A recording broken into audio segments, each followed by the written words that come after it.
Hello everyone and welcome! It's time for another round of Battlefield 6 today. And we're here again. New week, new challenges, new stuff to unlock. We are on our way to the new LMG. So that's gonna be fun. And now everything is tagged as new again. What the why is this always the case?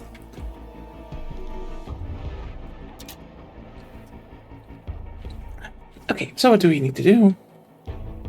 All modes, all modes, all modes.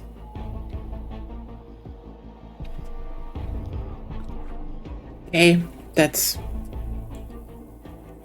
actually pretty easy.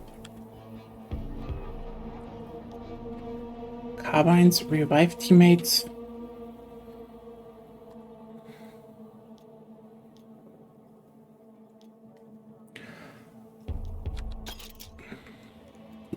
Guess we'll just jump in the new map again a bit. As you can see, we are very close to the new LMG, and we use that and wreak some havoc, I would say.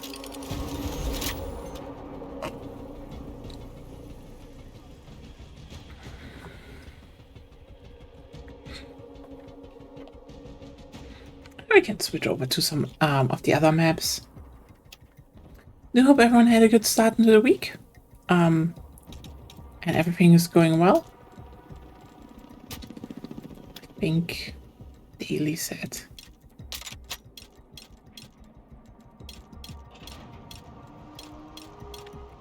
Yeah.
Wonderful start.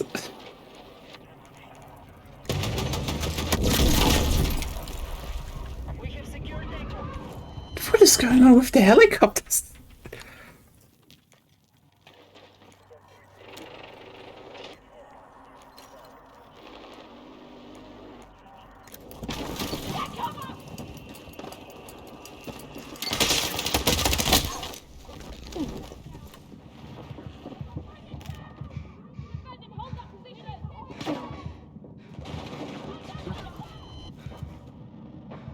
Today was certainly a day here, at least.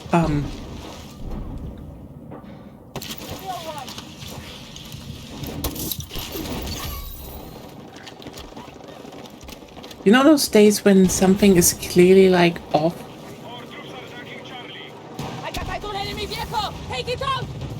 Clearly going all a bit shit, and then you just take some rest and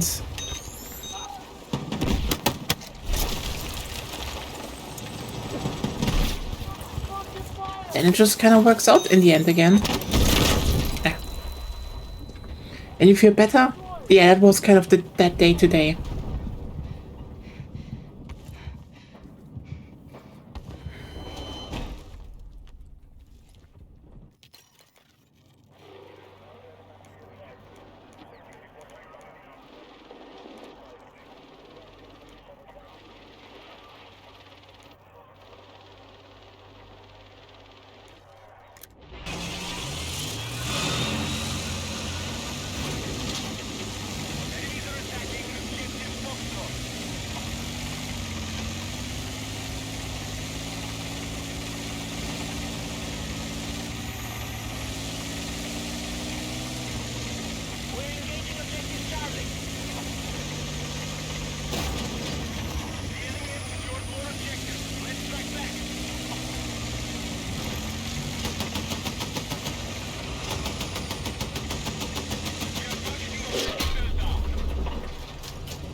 Hey!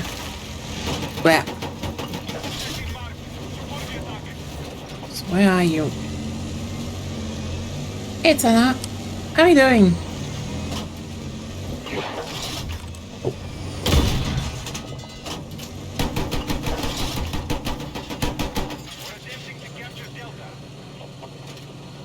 Come out. Come out. Oh, okay.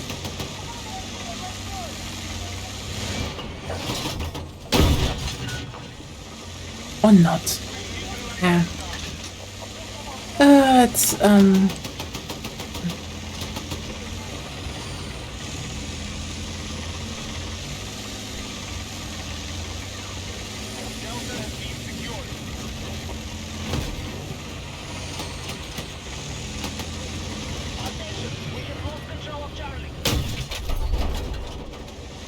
There is another one gone.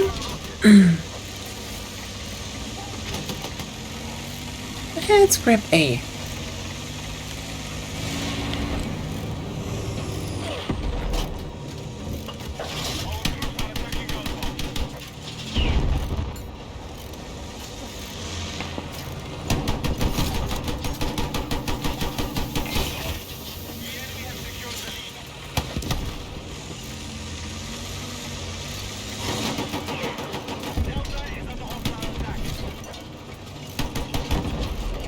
Ah, yeah. Welcome. Yeah, I had to dip a bit early. A few things happened. Okay, that's that gone. This one.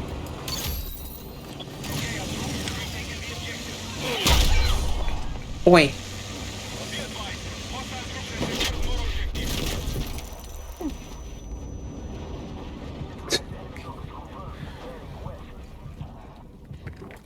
You're gonna be all right.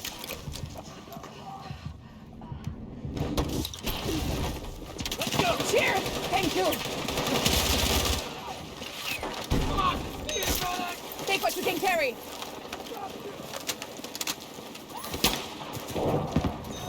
What are you doing? How was the start in the week? I should have just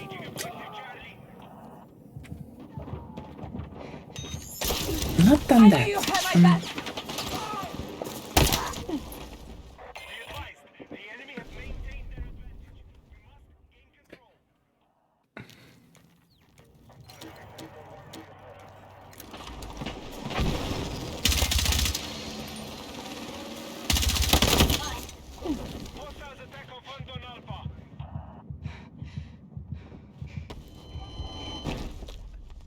It's yeah. The more you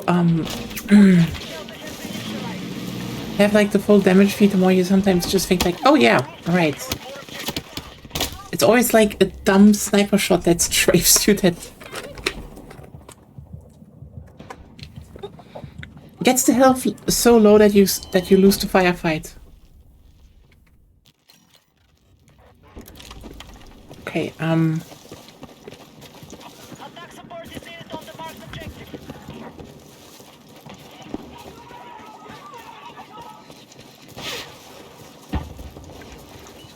I think it's blasted open already. We're engaging objective Charlie.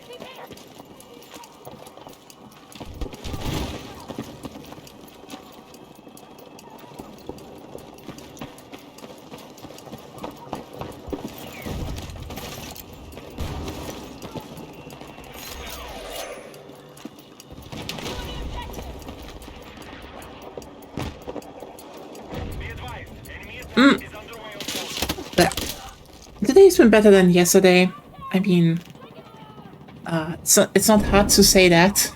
This like feeling shit during the day and you know you need some rest is one thing. Having a panic attack is another. So yesterday was a panic attack, which yeah, it was not fun. So at least that calmed down. Take what you can carry!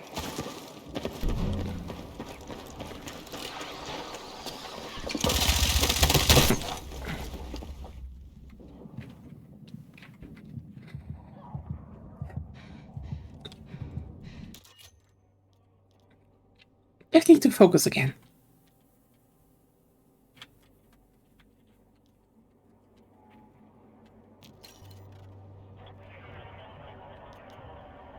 Oh.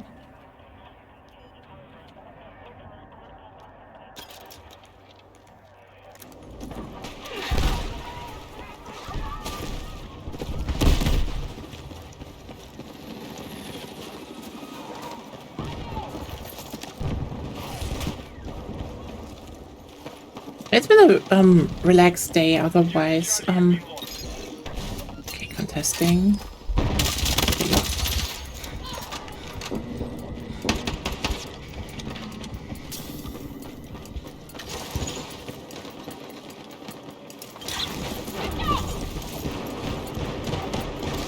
Still working through here a bit. Kind of hoping I get the one path done this week to get the LMG. And then next week or so,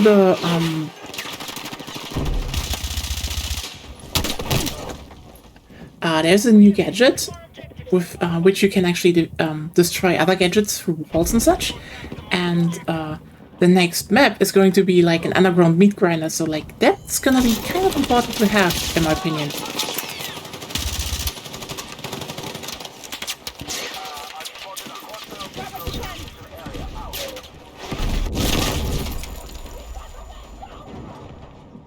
We have good helicopter pilots, though.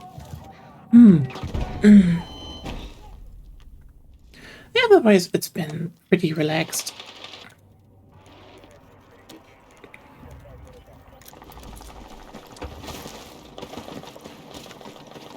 I feel like I should probably slowly start getting my copy for Resident Evil 9, because that's like in a few days. So.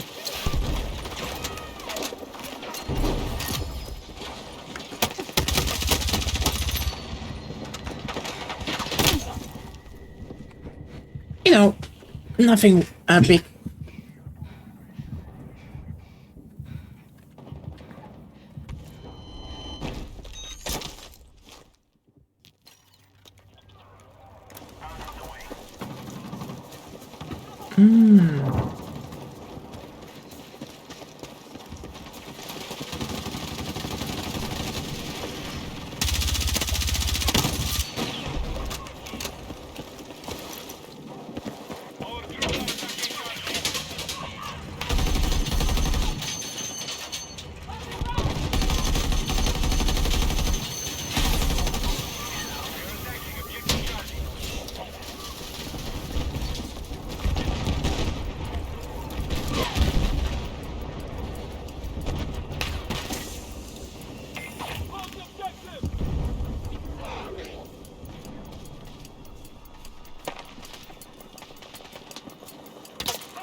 Objective Delta has been neutralized. We now hold more objectives. Secure our defenses. I love and hate the mini scout. It's like, it's so obviously like the strongest sniper rifle in the game, but also it's the only one I can really use, so. Take what you can carry.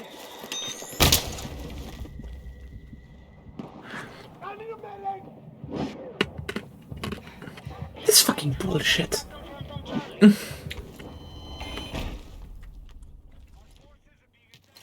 secured positions. Be advised, the enemy have maintained an advantage. We must gain control.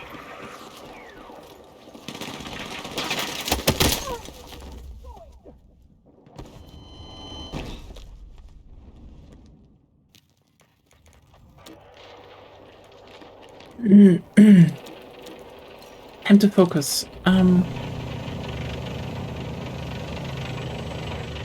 now hold more objectives.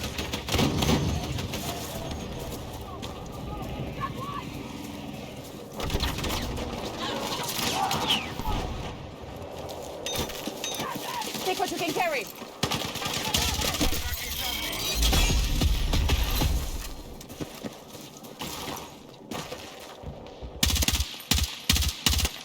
Objective marked.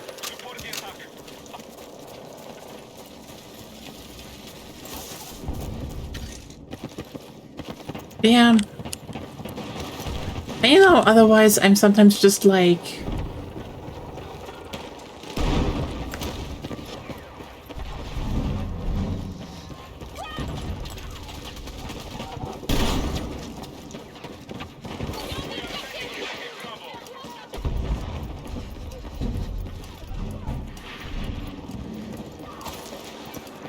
And sometimes there have also been just some moments where, today where I just realized once again why, like, people keep exclusively buying, like, Lego stuff for especially children.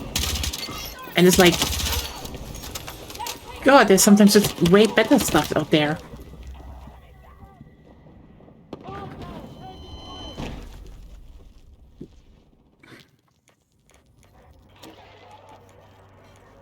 All right, Bravo is under control.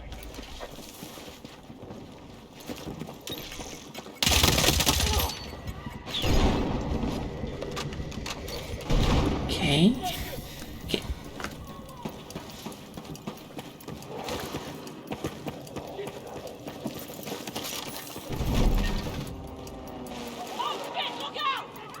advised, Can't resupply on those. objective Echo has been lost.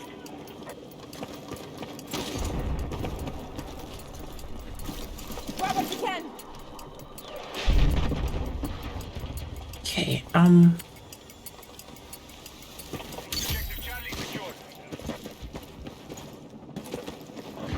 yeah, I had like a moment again today because, like, you know certain stuff just gets more expensive. The enemy has made And sometimes, you know, you'd think, oh, at least, you know, children's toy stuff is not that expensive, but nope.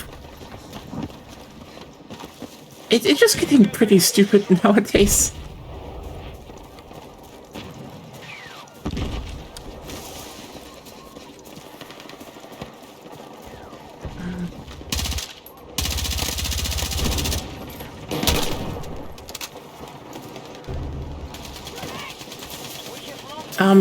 Which model? Wait, I can show you. It was round. Let's just put up the. Oh, no.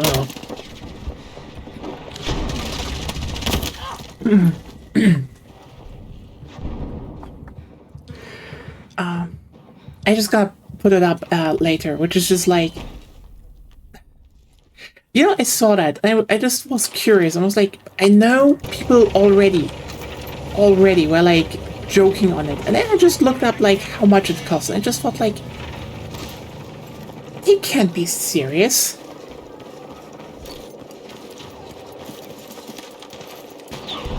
Yeah.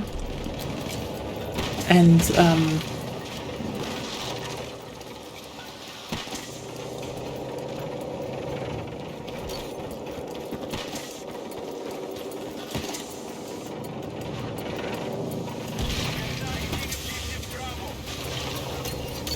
then again, when we talk about like perfect Lego toys for children, it has been gone downhill since Bionicle anyway. is needed on the marked objective.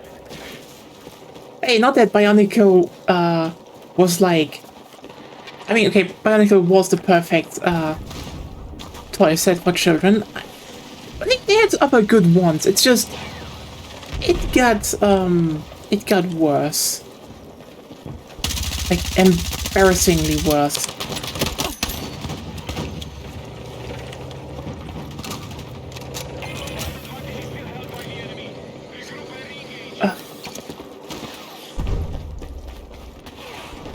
We have initiated our attack on Charlie. Delta has been lost.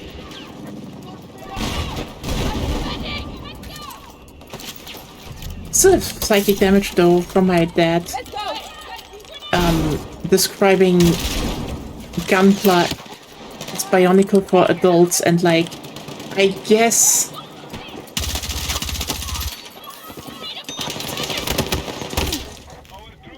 it's not wrong. I kinda hate it. We have secured more objectives. Okay. Okay. Support is needed This.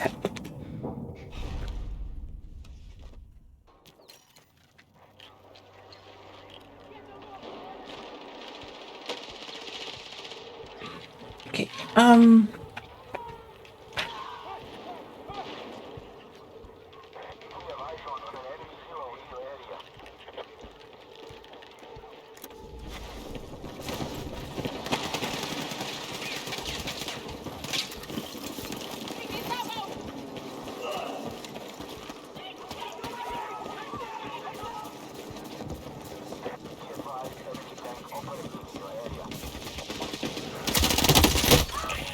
All units, we must recover the mission. Hostiles are close to victory. The enemy now control more objectives. You're a lifesaver!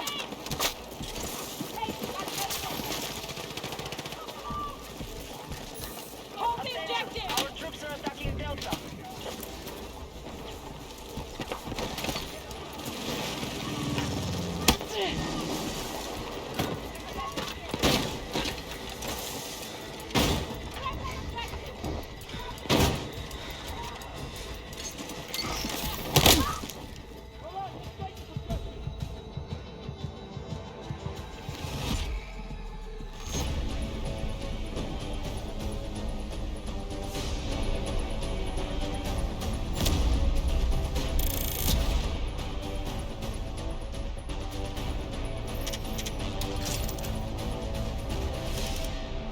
Okay, so just open the browser really quickly.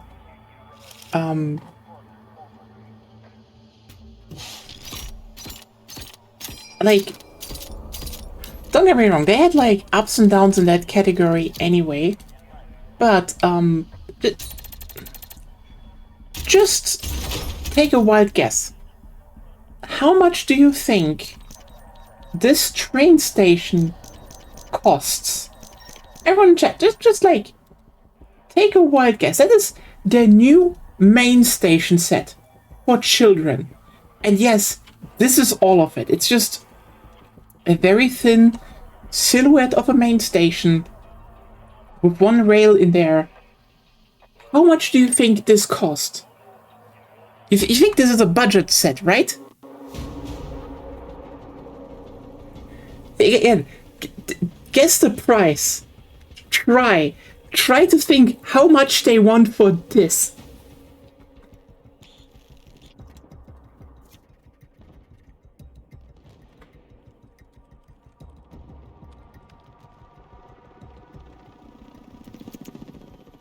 The whole set. The whole set. How much do you think this costs?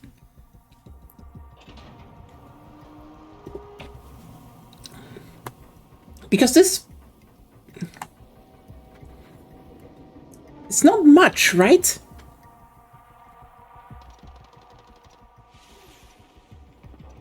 I mean, it's 90, but still. It's Lego, you know? Like, this is their children's main station set, and it's 90 euros. All squads begin assault to secure all hostile territory. First sector is your target. Let's take it.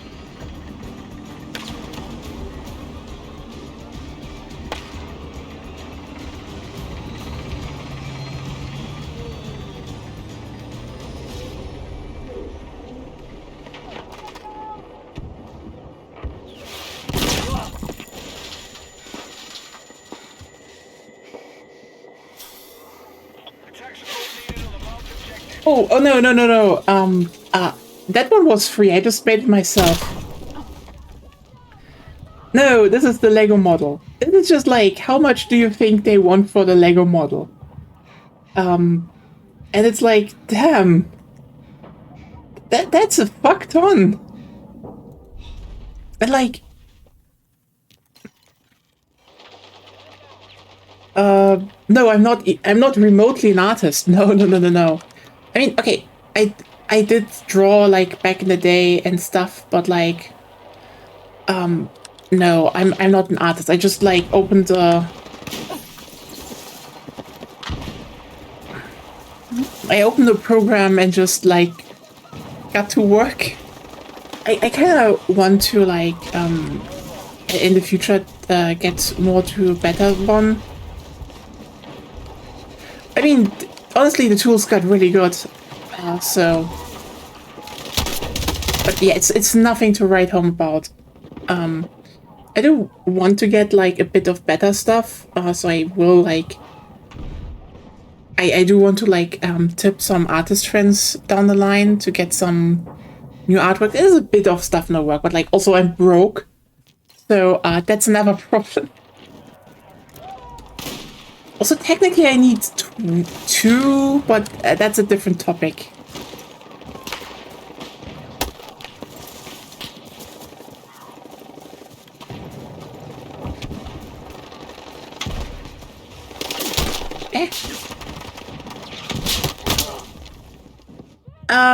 I'm on Blue Sky, so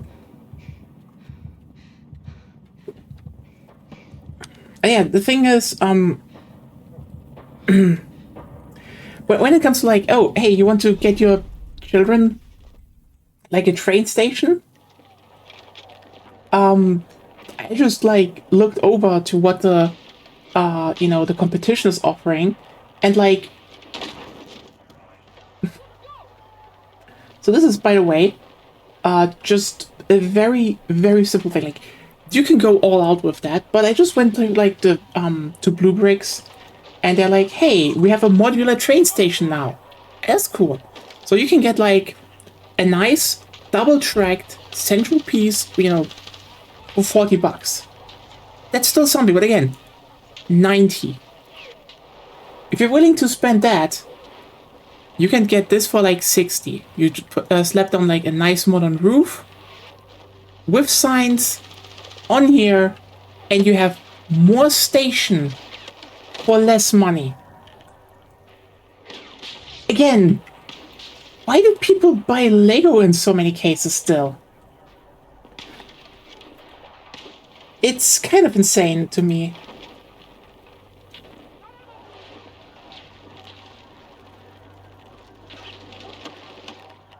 Yeah, it's like I know that this is the stuff from Blue Bricks is definitely set more towards the whole, oh, you buy it and you can like expand like more like a model set with that. But this is like, we're talking like bricks. It's still great for children. And every child will definitely be happier about having like a nice station where the trains can roll in and out. And whatever the fuck, Lego is selling there. Hell, you could technically, buy two of them and you have like a really long one. Or or four rails, like, if the child wants to have like a nice big, railway station. There's a lot of options. Oh well.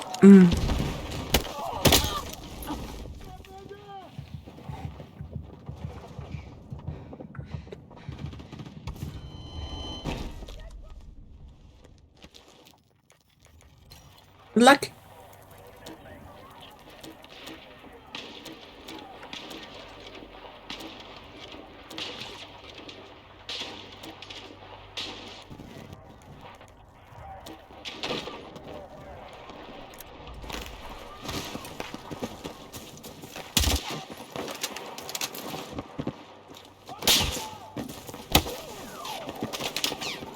Oh well.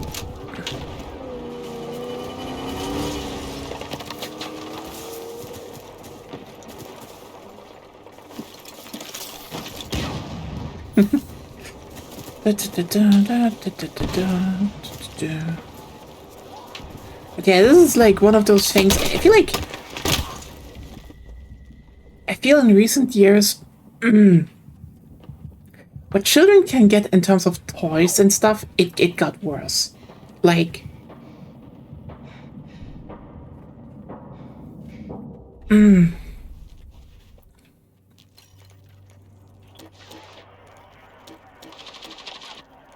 feel that there has been like one hell of an overcorrection from what, you know, children like just genuinely get. Toys, media, everything. Like, I know,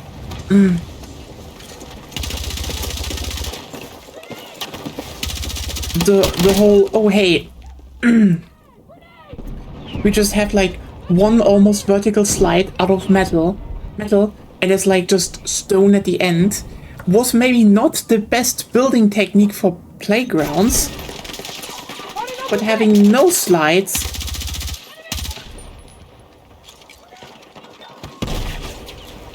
or you know, just very pitiful ones,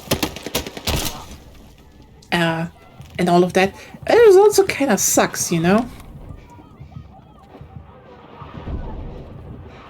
Like, the whole, what are we doing here to a degree?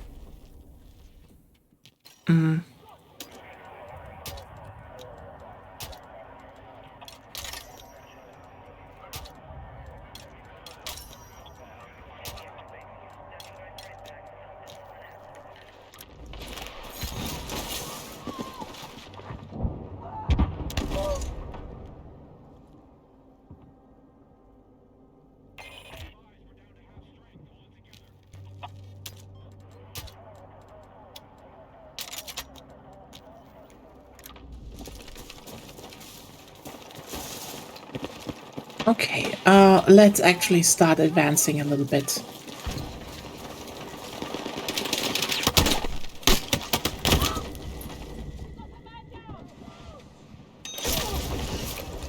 You're a lifesaver. Taxi over here. Take what you got.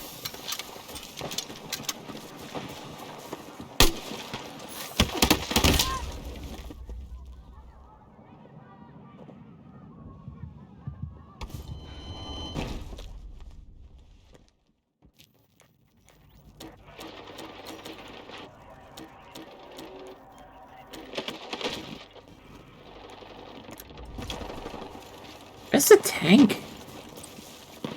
Do I have a tank? Oh, there's the tank.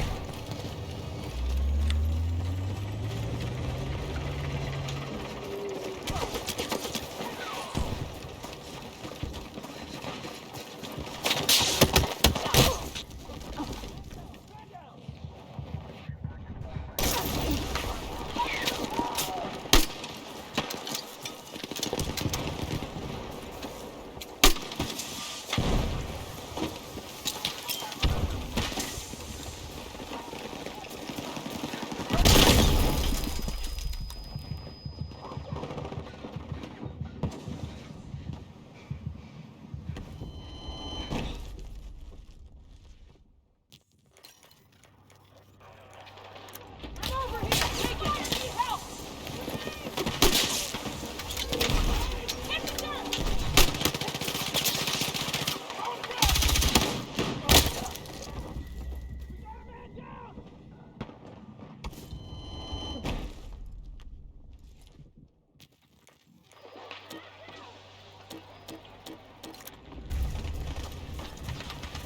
Um, Come on.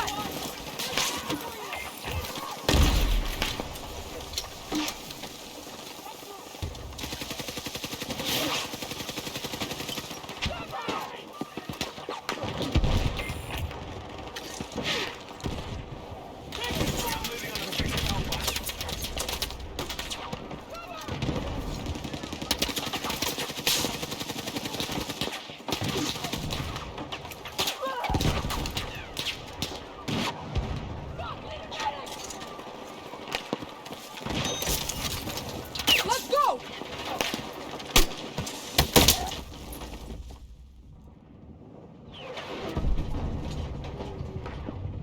Got a med kit. Who needs it?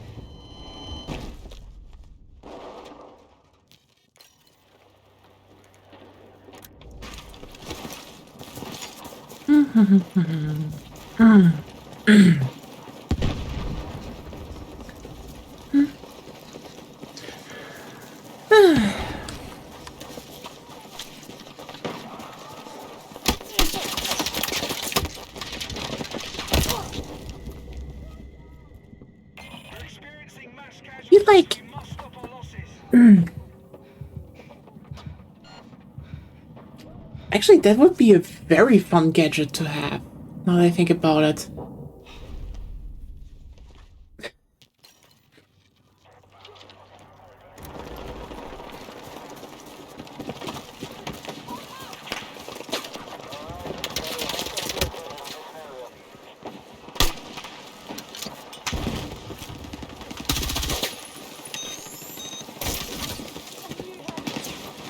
Grab what you can!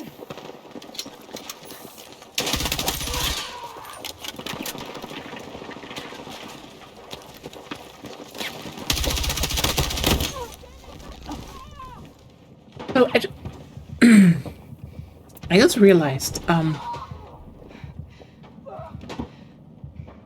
it would be kind of funny to have, like,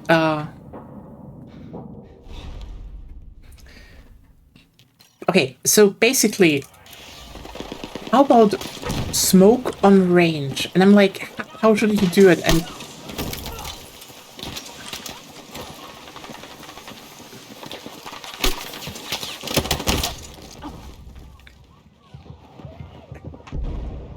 the dumb idea I had just now is, what if they made the smoke grenade launcher work more like the one in 2042 again, where you have like 3 smoke walls coming out. So it's like really good, like really ammo efficient, but short range. But then you have like, I don't know, normal one, but like with a bit longer reloading time. Make it like, you know, the smoke cannon. And then you can just be like, oh yeah, we just smoke over there, like all the way over there. No, just straight line fight over there. That would be fun. But then it's, you know, just a smaller cloud.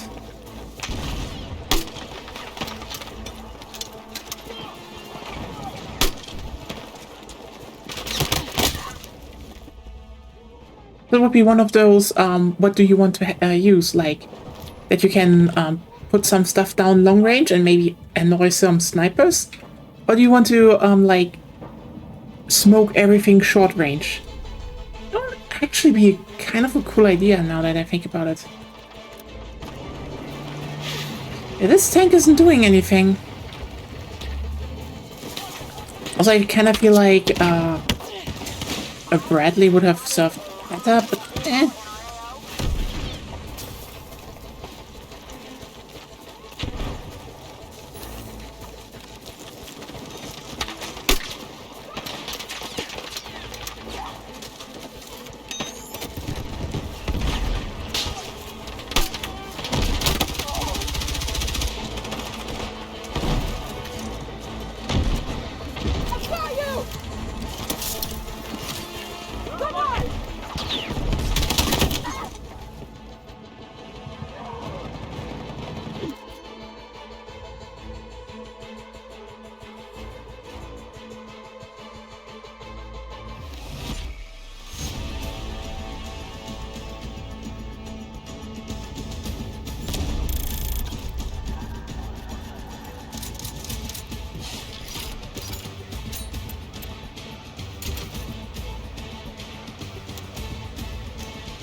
Kinda suck today.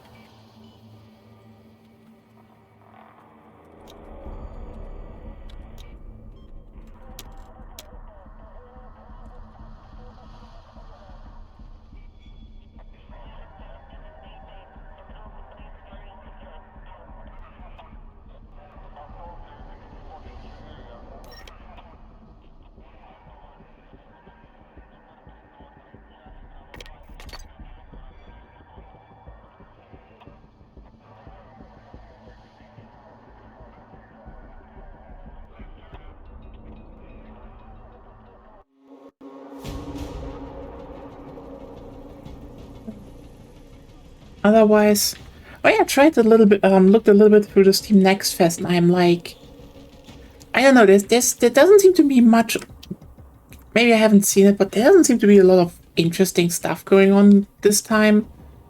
It's kind of a shame. Like, I don't know how to put it in best words.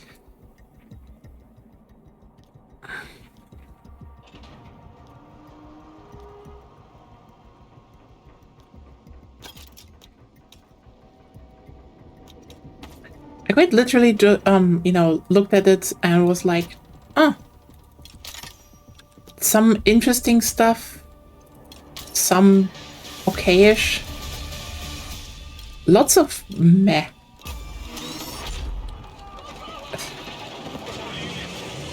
Maybe I'm overlooking it, and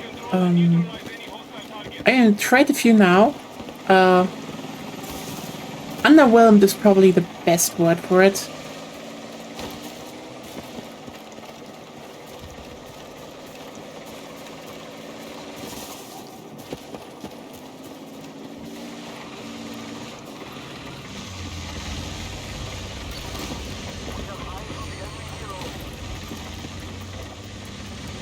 Attack support is needed on the mark objective.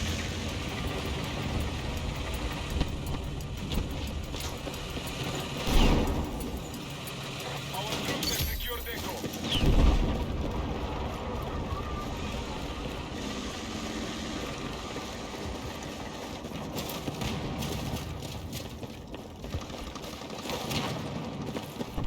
Like, I mean, best example is, I know, you've probably seen it before, Taken Delta.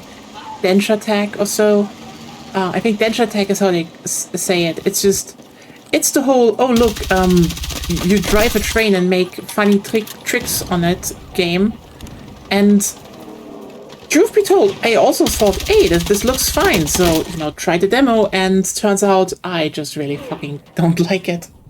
It looks flashy, and you'd be fooled to think, oh, this might be good, and it's just like, okay. Like, I quite literally cannot better describe it as, like, it's kind of just Sonic Adventure rail grinding, and then you do tricks like skate. And that's kind of it. I really did not feel the game. It's one of those, it looks funny, but doesn't help it has writing in it, and oh boy,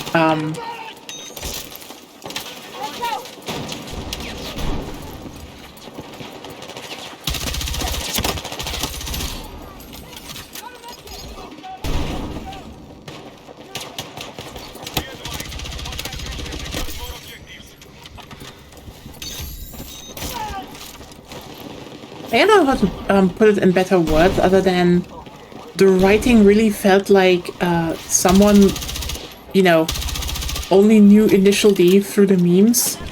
And, oh, that's just... That was just painful, you know?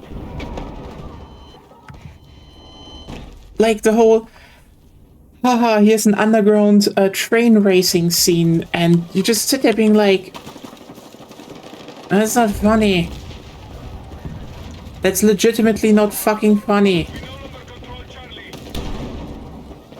In fact, when they did the whole, you know, it's like Japan in the future and there's climate change and people live in isolated spheres, but like, that's actually completely irrelevant, right? I'm like, oh, okay, so we're just throwing ignorance in the mix now. It's like,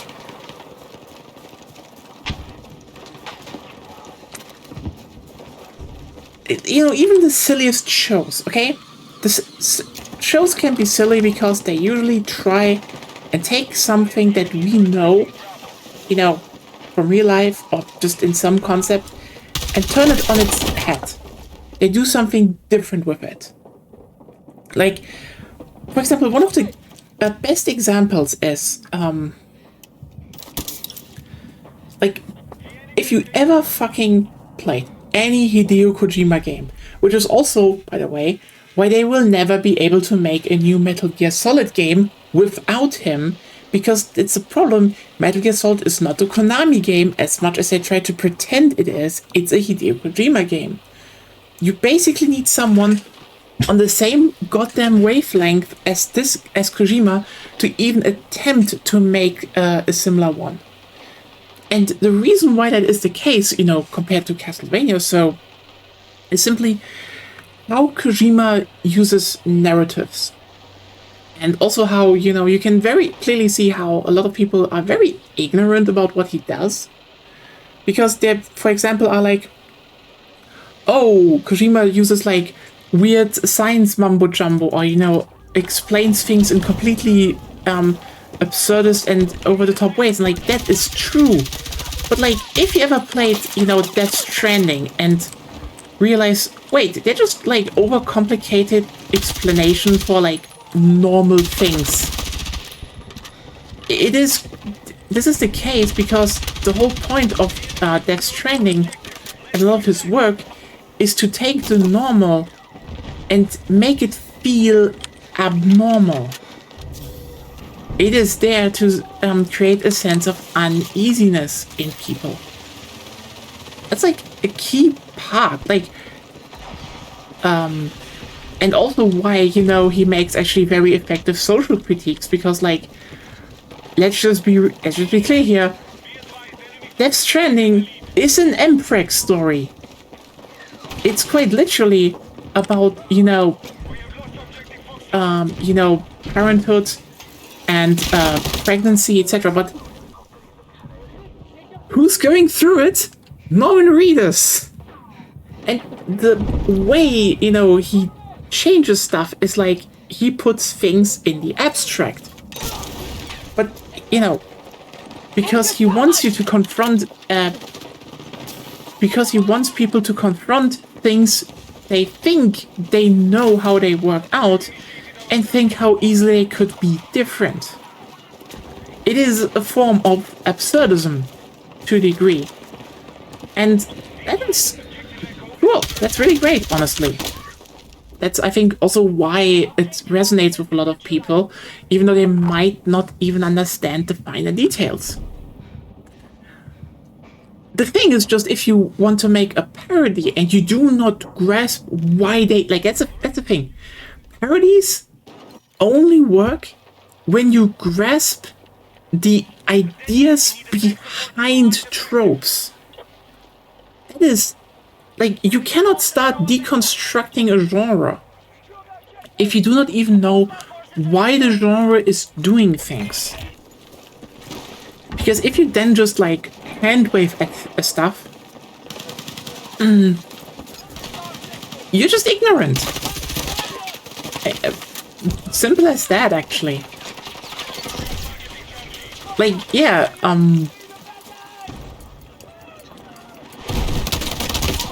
that's the thing. No, you try to parody Kojima, but and you know, just say insane shit without rhyme or reason, and you're like, haha, wasn't that weird that they just said all that? No. Again, one has a point in all of it, and the other one just doesn't bother to think about it. That's the thing about, you know, parodying. And then, you know, doing a whole, people live in, you know, secluded societies due to climate change, but they're rebels outside. You know, actually, it's kind of irrelevant and funny and weird. It's just like, yeah, so you never really bother to think about what these stories actually mean. Like,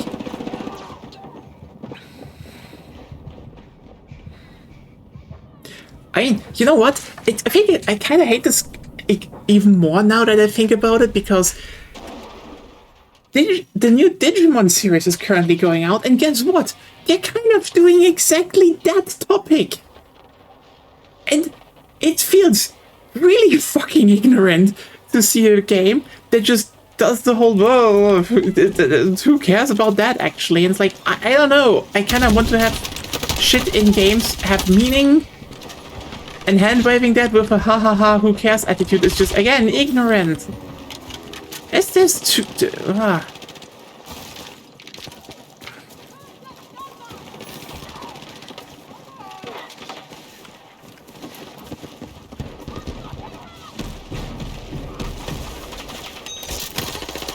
Let's move!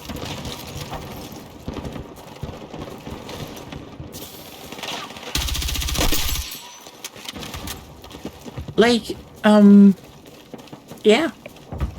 I think this is a dumb thing that, when we talk about this phenomenon, like, I mean, I think people will say it's like the Marvelification of writing, but like, I think it's more than that, because like, I will say when this trope came up with,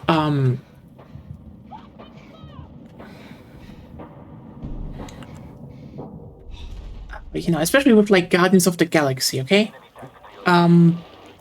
This is more ironic writing. I mean, generally, it also kind of exists. Like, James Gunn did it before. Like, I mean, it was also kind of in his fucking Scooby-Doo movie. Yeah, so James Gunn wrote a Scooby-Doo movie. It's actually pretty good. No, seriously, the live-action Scooby-Doo movie is shockingly solid. But, yeah. The thing is that in the beginning, this was still a bit more about the whole, I mean, if you really watch, like, the first Guardians of the Galaxy movie, okay? They kind of... The joke is more on how everyone is... It's not only how they're overly serious, but also to a big degree, how... absolutely intense everyone is in their roles. Like... oh. There's a bit of a difference there. Like, it wasn't the whole, well, that just happened joke. It was more of an, fuck you attitude. Because, you know, that's a big difference. The Guardians in the first movie, and also later on to the, but it just came, were joked on the tropes of the superhero genre by not giving a shit. Which was commentary on it. But ultimately, you know, that was like the whole point of the movie, by the way. They didn't really give a shit, and then had to kind of learn over time that they had to give a shit.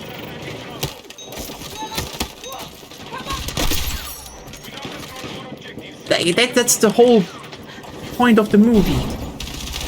And also, they gave a shit when it actually affected them. But people thought, but that morphed into the whole, oh, you need to be completely ironic about every single thing that happens, and, I don't know, kind of ignorant. Like, why should I care about writing when the writing itself tells me I should not care? You're not smart doing that.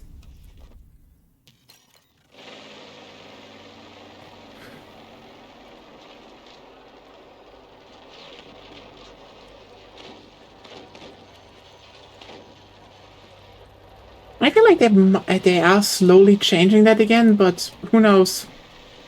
I haven't actually looked into a Marvel show in a long-ass time, and that will actually change soon because we're watching the second season. Oh, well, actually not long as time.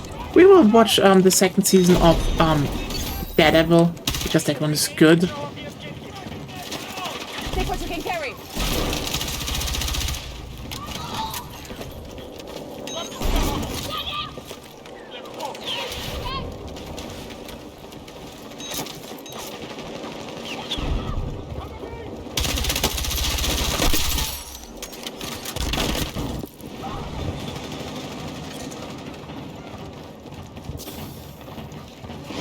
Take what you can carry.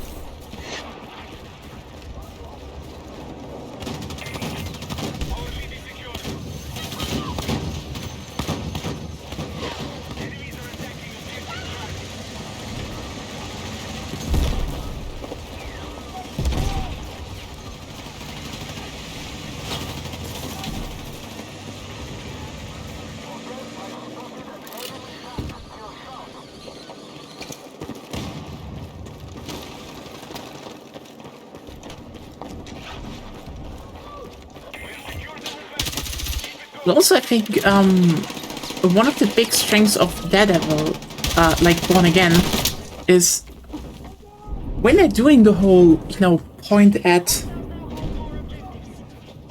pointing out the whole ridiculousness of things,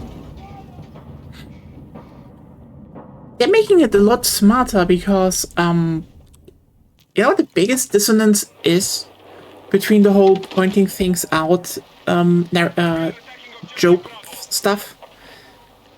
It's actually an evolution from another trope that developed later, that developed beforehand, because we've been here before, and I think, again, people also missed what made the trope good, because then it was like completely wrongly applied all the time. See, let's go back to the 80s mentally, okay? So in the 70s, 80s, there was a big rise of, action movies. And there's a whole thing to unpack there anyway, and like, how a bunch of them, like, deteriorated over time, etc., etc. The crucial thing I want to talk about here is, one of the key things is that certain things inside of those,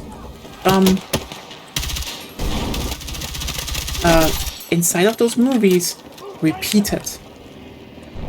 You started to see patterns. Crucially though, in the span of those, like, 70s, 80s, those movies got sequels. So sometimes the same character already went through like 2 to 3 movies, which then led rise to the trope of, I am too old for this shit, or, I've seen this before, because they did. And it is, this can be used better or worse.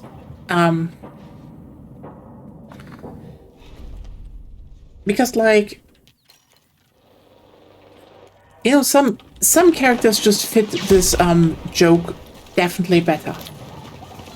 This is also, I think, one of the reasons why Guardians of the Galaxy works better than, Thor, for example, because, let's just be real here, if you have an action hero that doesn't really look like a typical action hero, the whole I'm getting too old for this shit, or not this shit again, works really well. Hey, moving back to another movie I talked about a while ago, Die Hard with a Vengeance, Die Hard 3.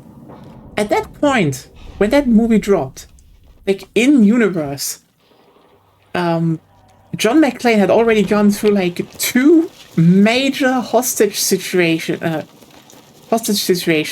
and now some dipshit on the phone tells him, oh, no, you're gonna do this and that now, like, I'm telling you where to go, else bombs explode, and he just doesn't want to anymore. And that's why it works. The whole, oh yeah, I'm in a precarious situation due to some evil guy doing, making some terrorism again. It's just what exhausted.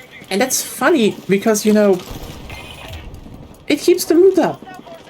It's also just, the whole, yeah, we get it. You did it before.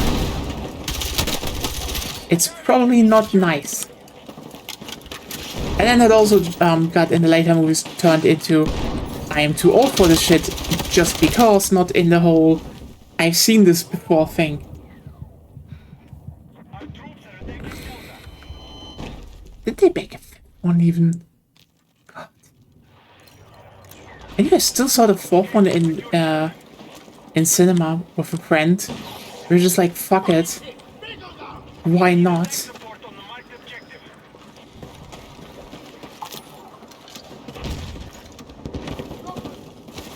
I don't think it was a good movie.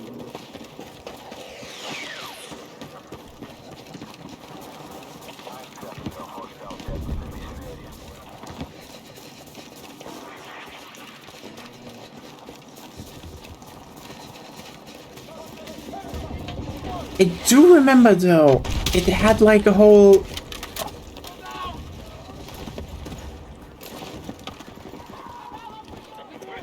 it had a whole thing about, I think, getting money out of a vault in Chernobyl, and like,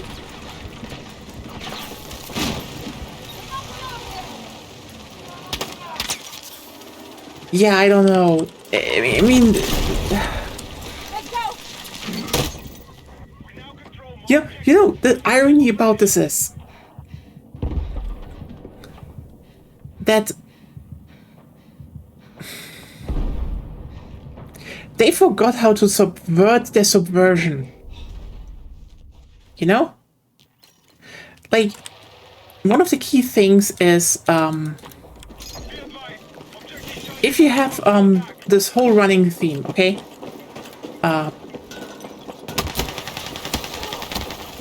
With like, oh, there's usually some, you know, Die Hard 1.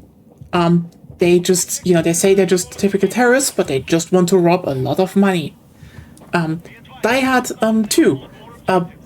Yeah, okay, this one was just like straight up, oh yeah, we're the good guys, but actually we're helping the bad guy and we just want to flee.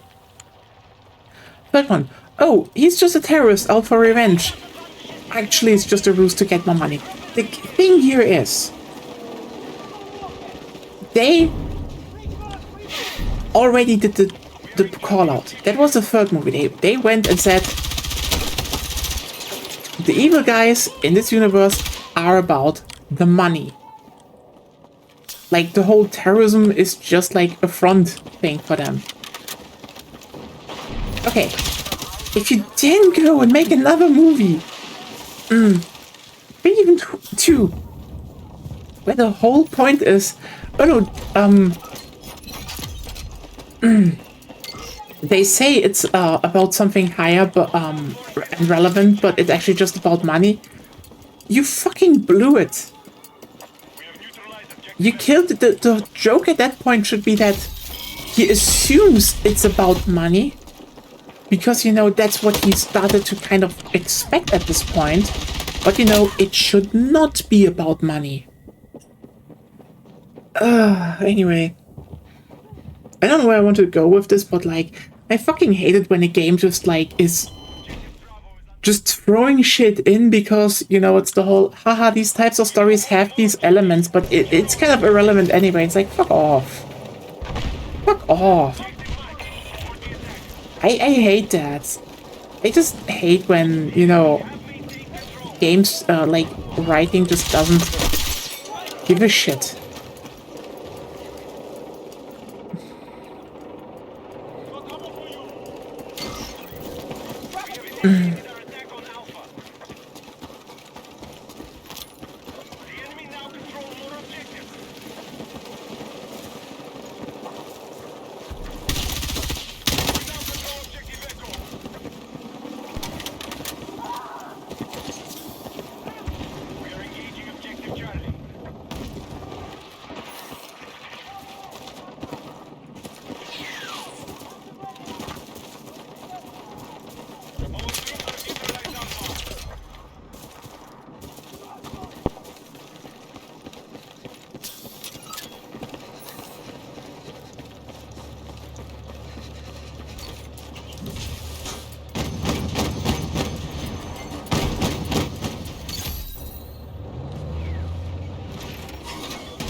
they come from?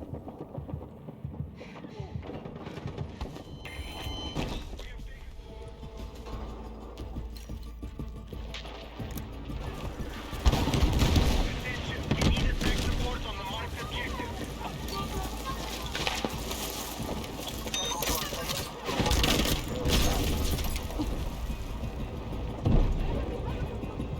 Well, that was a very close one, actually.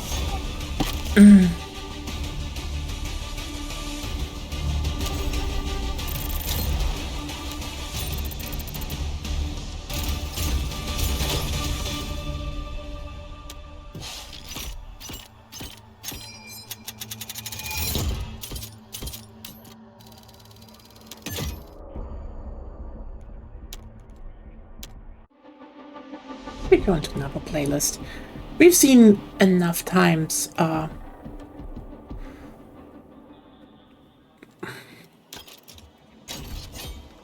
we're now here. Perfect. One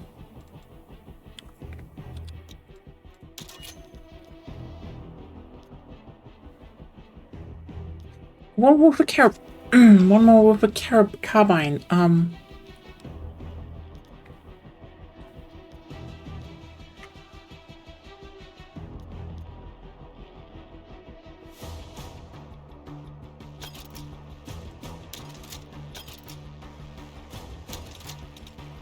We look at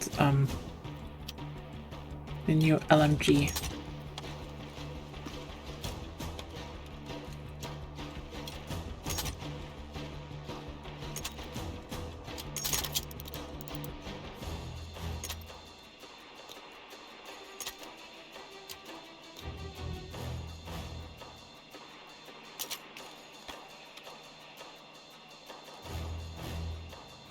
Yep, I think this will do just fine.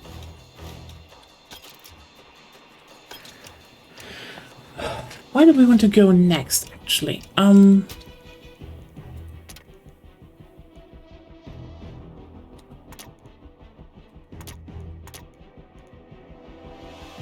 Actually, that sounds pretty nice. Just conquest and escalation, and we'll be back in a second, though.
Okay, we're back.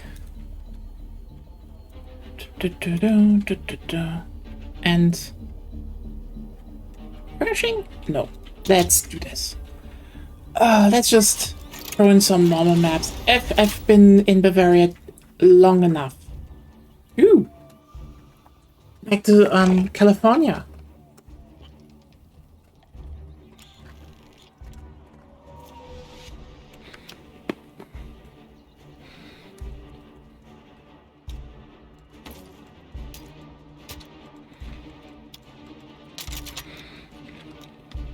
First off, we need one more.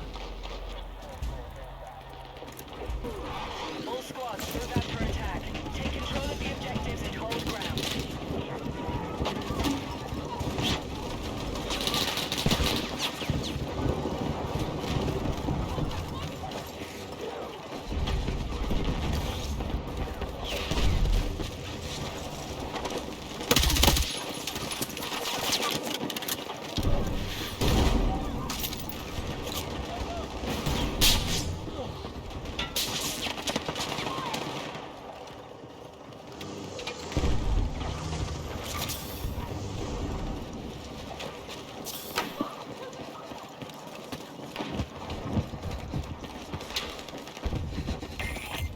All right, we have the lead.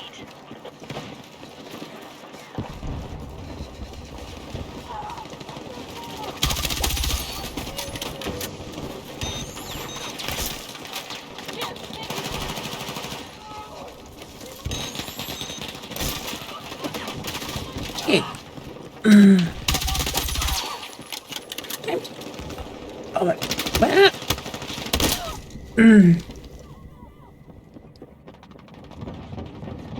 Holy shit, why does my voice give in now? That's not good.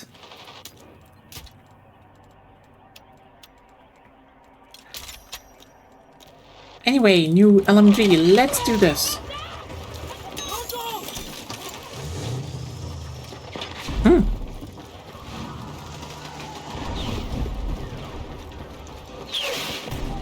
Even pretty good iron sights. Our forces have neutralized Echo.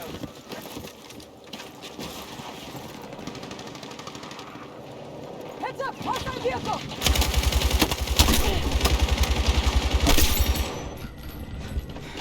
All right, we now have more objectives. Push, push, push.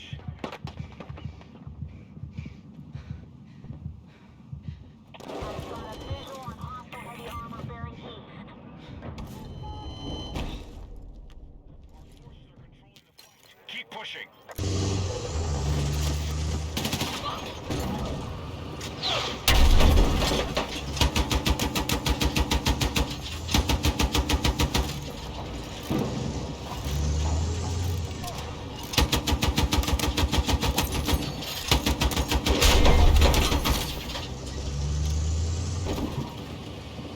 We no longer hold Echo.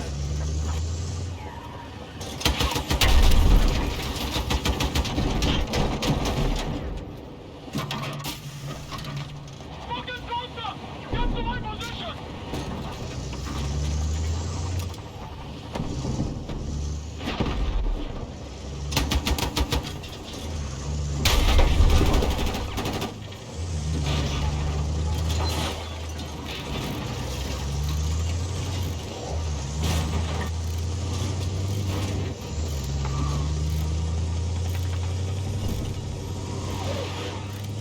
Objective Alpha has been lost. Enemy tank spotted!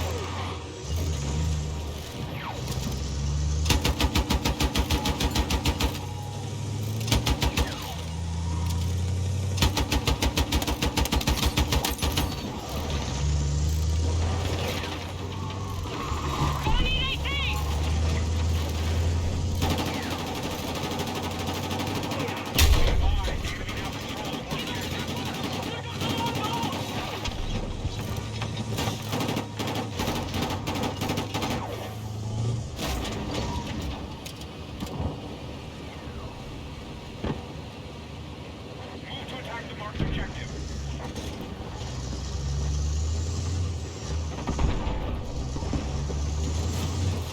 Hey, hey, safe state. Actually, this is an MRAP. This is not a tank. Hostiles attacking Bravo. We're just a beefy jeep. Not in a tank. That's a tank. We're not. How are you doing? Eh. No, don't drive in the pool. I mean, that's not B. That's a Black Hawk. Hey.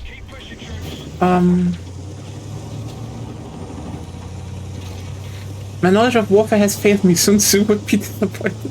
Yeah, Sun Tzu already said, drive with your homies in the MRAP. The enemies will never notice.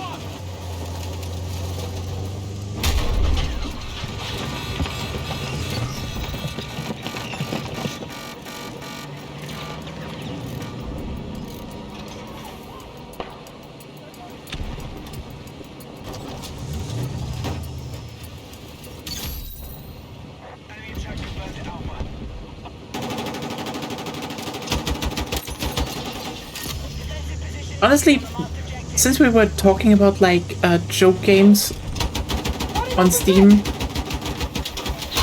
I will say I am kind of disappointed that no one has ever made the Art of Car yet. Like as an initial D clone. Just like the whole, oh yeah, it's car warfare or something, and you have to drift and That's Beyblade.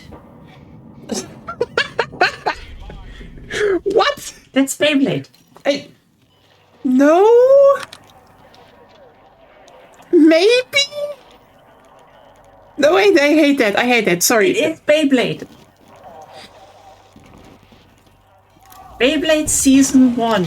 The ancient warriors that fought with Beyblades. Ah, yes, Moses who split the sea with a Beyblade. Yes. It was later seasons, but still.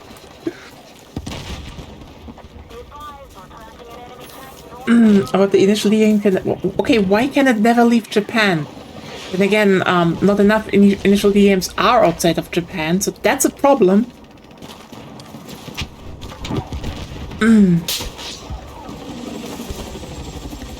Even though they're great,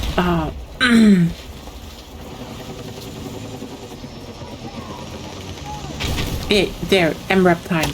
Oh, no! There. Damn it.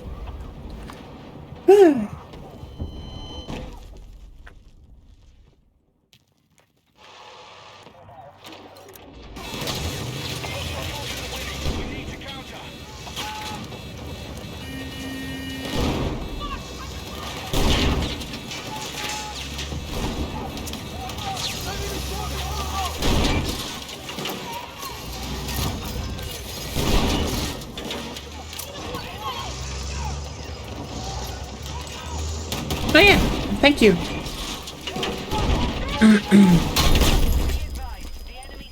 Damn it. I think I got that one done, actually. Nice.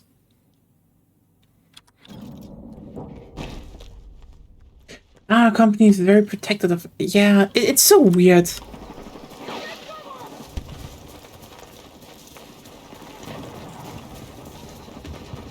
Some Japanese companies are just like really too overprotective of their stuff, and it's like kinda dumb.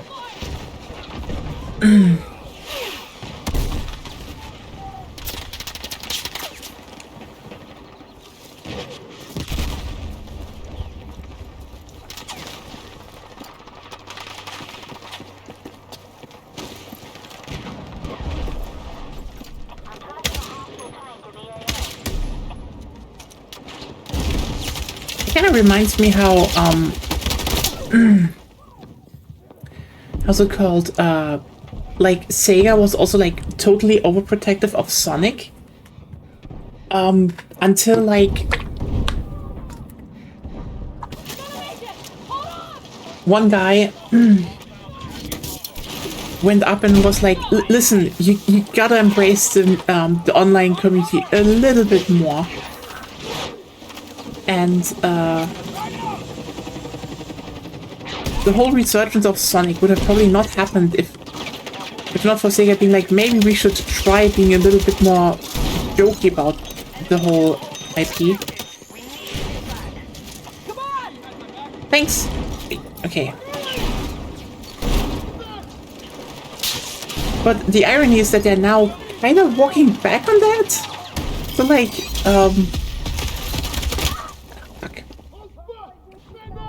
it's like, I don't know. It's the whole, oh yeah,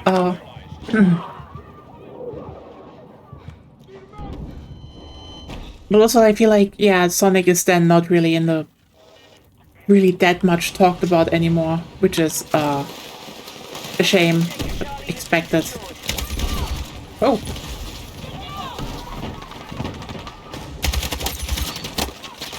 Okay. Didn't... Ah. New LMG does damage. I like it. Oh, we're getting the suppressor right off the bat. Oh, don't mind if I do.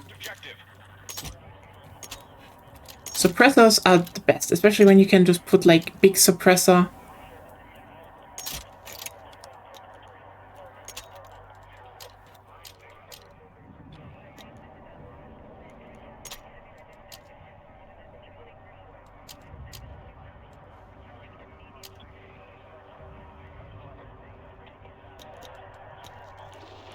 Okay, the 100 round is like a lot. That's kind of nuts there. They're definitely experimenting more with points. Yeah. I should definitely get a tank next rounds again.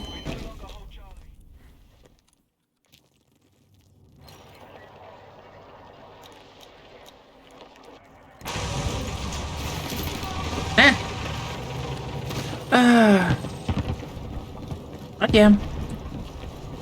Otherwise, this is just pretty relaxed. I said, getting some progress, hoping that I can hit the whole pass line with the new gadget this or next week. Because when the meat grinder map is out, I think that will be very useful.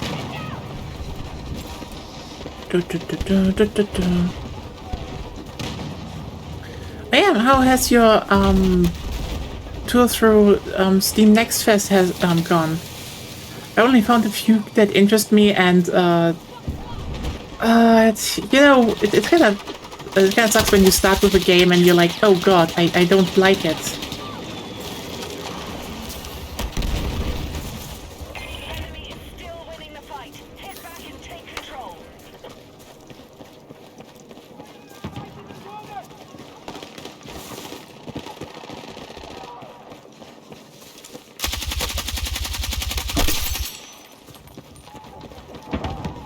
One of the dumbest things about you know, the worst part about critiquing art is usually that you kind of know that it's in something, you know, went a lot of time and effort, and then it just kind of sucks.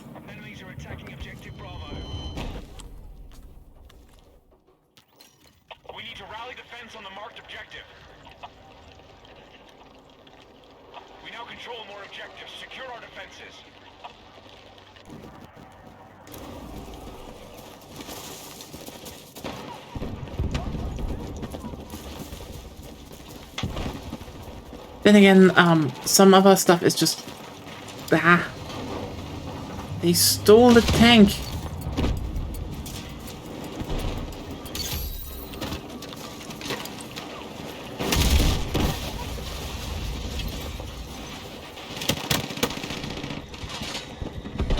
Then again, sometimes some art's also just rancid.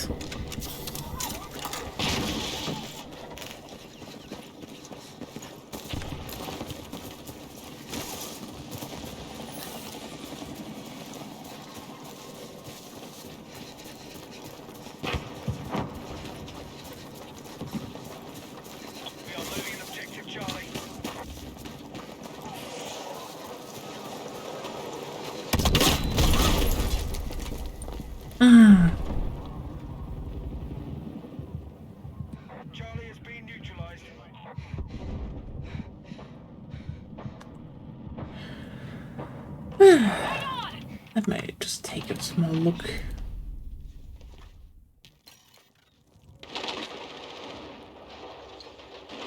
Yeah, we'll look into that later. We need defensive support on the marked objective. Right now, more like oh, Deadly Blue, thank you for the follow. Oh, it's very nice.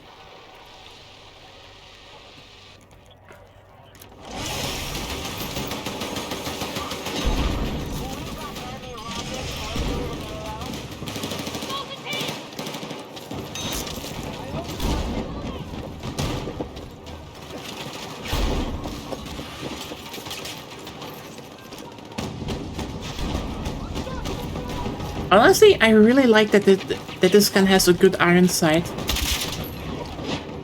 Like, you can use this. Only thing I'm like a bit worried about is the fact that 100 rounds is like 55 points. That's insane.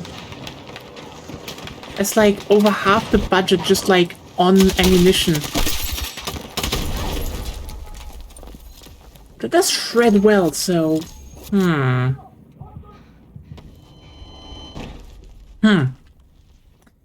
is,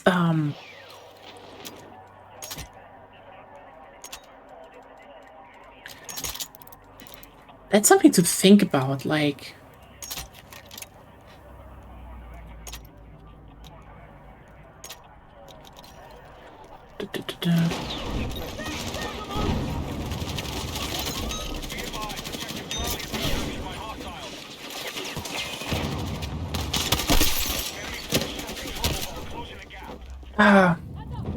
Oh yeah, they also updated Payday 2 again, and it's kind of amazing how much this game is being overhauled in mere months.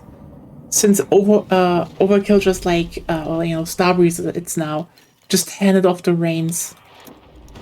It's just like, oh yeah, the old mask customization system sucked.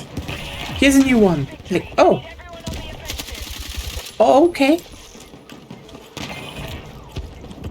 I guess.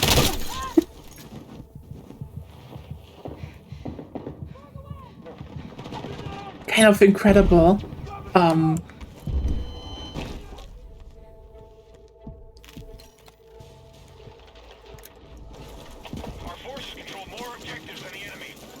Like, I'm still in a bit of a, you know... The worst part is I'm a bit in a weird situation of, like, when do I want to play Payday 2 again? Because right now, there's a lot of good updates back to back, and they all increase some small things. And it's like, that's cool. What will they change next? So, like, there's this weird wait for, you know, the patch. Even though it's probably never coming. Because it's just an undefined hope, more or less.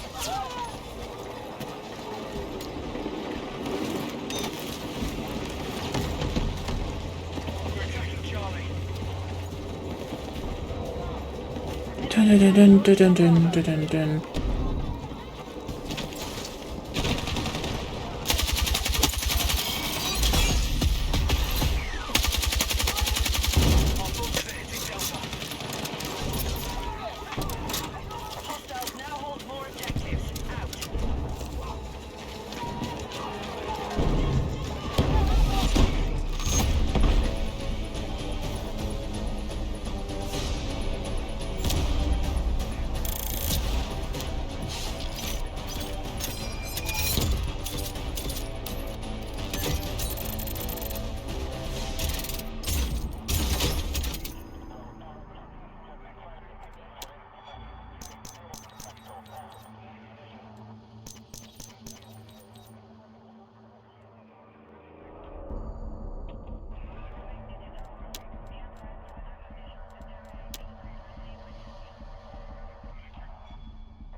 I don't know when the perk deck reworks come though, because I feel like those need the most. Like, there are some perk decks that are just not good, you know? Like, there's a reason certain are used, some are solid, and some are just not worth the money, I'd say.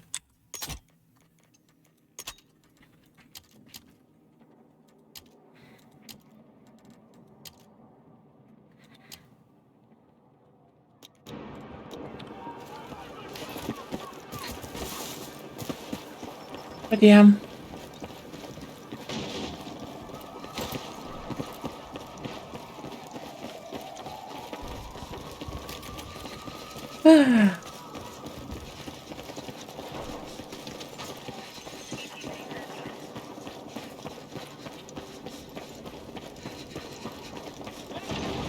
to attack and mark objective.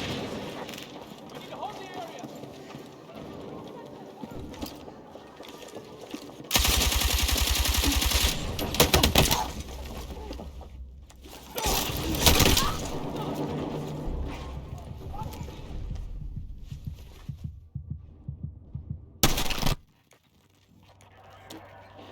What was that?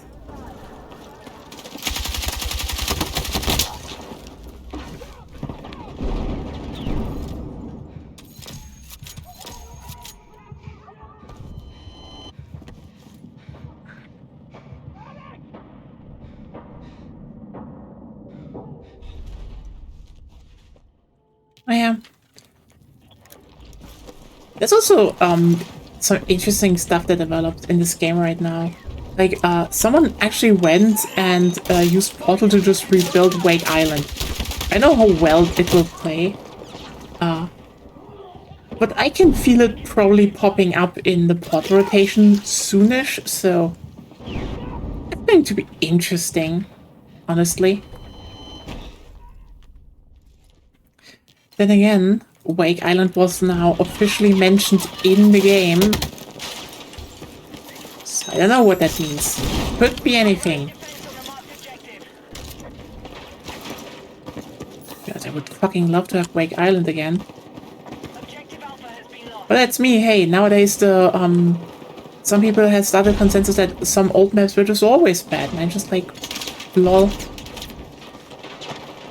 That's very stupid.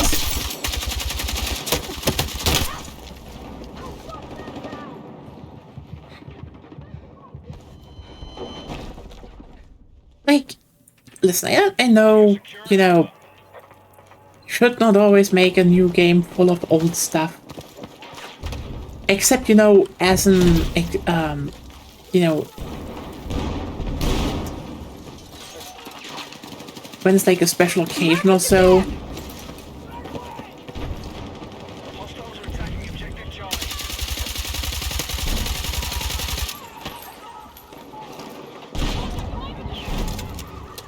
Still, it is so funny how nowadays people just like try to discredit old maps in the series. It's like, come on.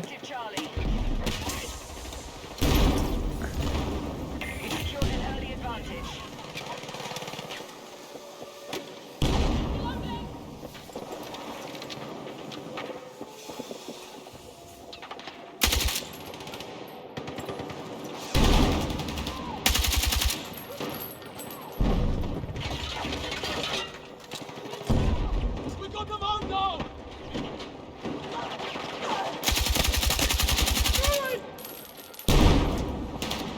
Watch my six.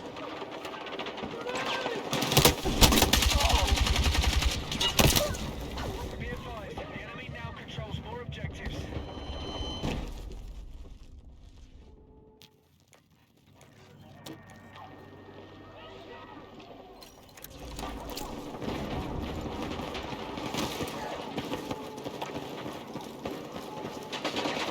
Yeah, apparently when you play the gas mode, one of the hallucinations can say that Wake Island and Midway are lost, which is interesting.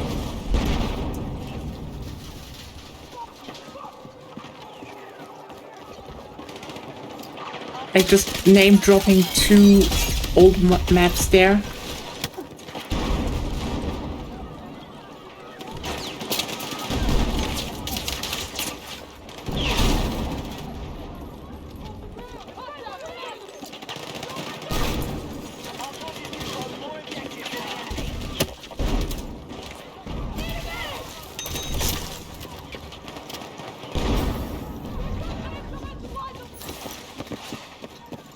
Yeah, I don't know. It would generally speak, I generally think Wake Island should actually become a map that is in every single title that they can put it in, because it would actually make it so that they have to design their vehicle roster around being able to, you know, have an amphibious map.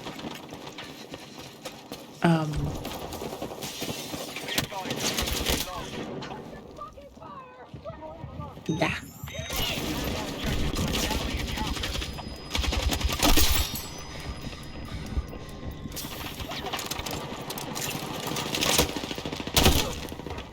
We are attacking objective Bravo. Hey, new LMG is fun. Unsure if I should have gone for the gadget first though. Oh well.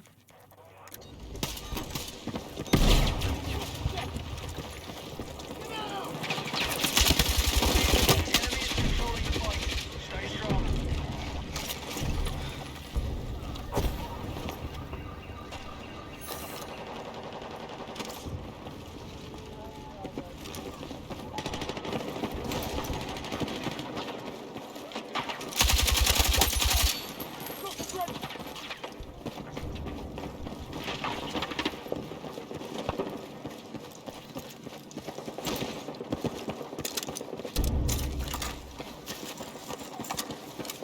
Our forces have neutralized Bravo.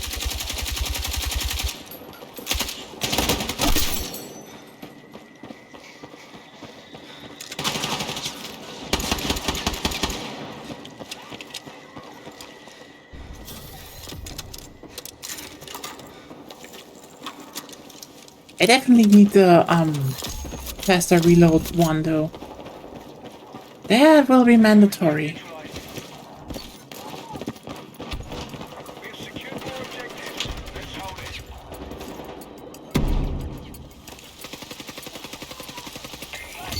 We have the lead.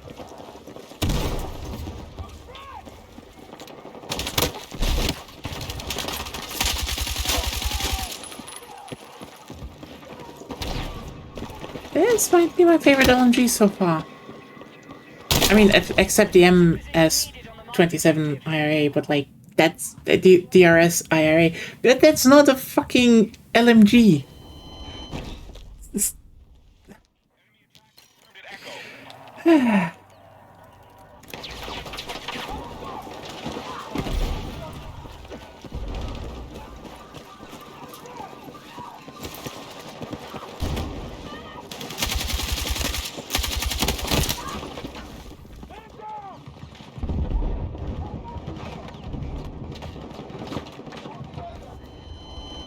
Again, it's one of those funny things you could, where you can actually, you know, stretch definitions to have a much more interesting roster. You know, if the weapons were class locked, actually.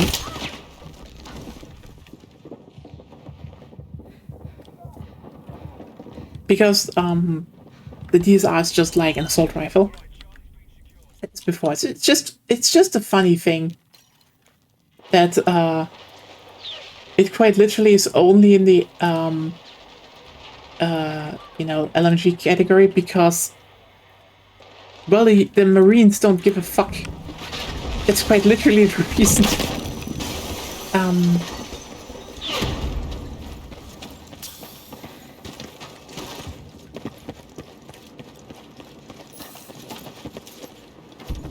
All right, we have secured more objectives. Let's hold it.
Okay.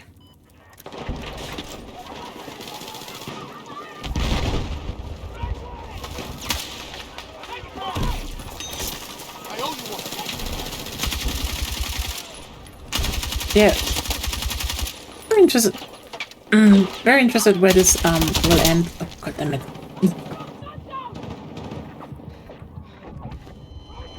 Because yeah, I think we are like 2 weeks away from the next map, and it's gonna be very interesting. Especially with operations following later. Like, I really kind of hope if they do a new free week, that it falls like in the operations window, because I do think people will genuinely like playing that again. You know, depending on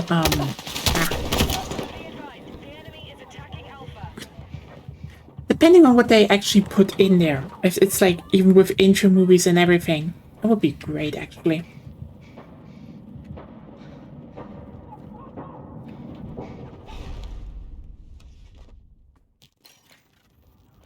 Yeah, but there was a there was a whole lot of discourse about the whole operations being a limited time mode, and I feel like people really forgot what happened to operations after the launch of Battlefield 1. Like, that mode kinda went dead. So, yeah. That was a thing. Our forces have neutralized objective Charlie. And hey, I liked it, even though I couldn't play it. Because the launch version of Battlefield 1 just decided to be a CPU hog. And, I mean, once I got a better PC, yeah, I started, I also played it a bit, but...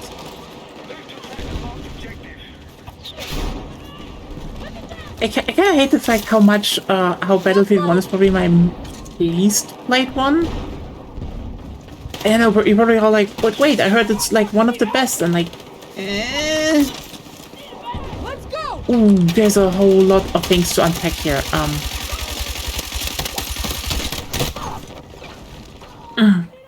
The fucking DB12 using the worst shotgun in the whole fucking game. Oh god.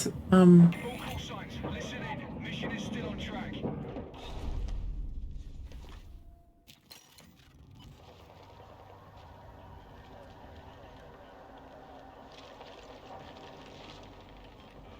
But yeah.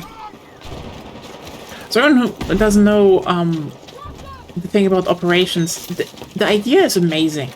So basically they were like, okay, let's basically take two maps that are kind of thematically close together and then string them together. As in, like, you know, you're playing breakthrough, so, you know, you're attacking sectors to control all the flags in there, then the next sector, etc, etc. It's basically Rush, but with flags and more people. So the thing is about operations that I don't know what they expected, but also I think the funniest bit is that even with like back then the most popular Battlefield title to date, I think there will always be the case that a lot of people buy it because they're like, holy shit, this sounds amazing, and then they play the multiplayer and they're like, oh wait, this is a Battlefield game, and it's like, I feel the only one that ever held an audience was 3. Like, I don't know what it did, I don't know why, but every other title can sell really well, and then people just jump off, and like, you know, probably it is due to a degree, due to like just bugs, like what was horrible at the beginning, but yeah, imagine coming out with like 25 million copies sold and your main mode is just not played. Because yeah, the thing is, they basically string it together, and the idea is if you fail at a sector, the game isn't over. They're basically sending in the next wave. World War One and all of that, you know? And you have like 3 resupply waves, and you need to conquer all sectors across both maps. Also, if you fail and the next wave gets sent in, they also get a behemoth, so like, you know, Zeppelin, warship, train, or the big tank on like, I think 2 maps. They never used it again. Kind of insane. Hey, that's Gallipoli from... And that's Valparaiso, and that's Caspian Border. I really wonder if they ever bring those back. Yeah, and that's how they string it together, basically. And it's great, because, you know, you have, like, for, on which side you are, there's, like, opening cinematic, like, literally intro, cutscenes for each map, and they tell you why and, how this battle happened, and it's, like, it's really great. It's a fuck ton of time, though. Like, I'm sorry, that was a time commitment, and, the development was basically, people play it, people like it, people realize, holy shit, this is taking a fuck ton of time, and then they started playing those that were, you know, not that good, less. So the whole, Ottoman one, Oil of Empires, which was 3 maps, the only one with 3 maps, no one played it. After launch, no one played it. Was just dead.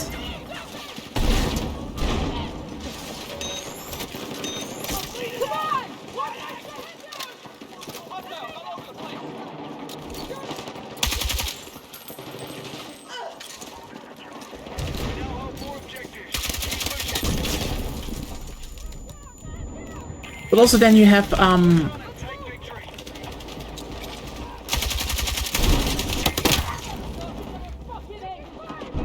I think the 2 ones the 2 ones anyone played was Kaiserschlacht and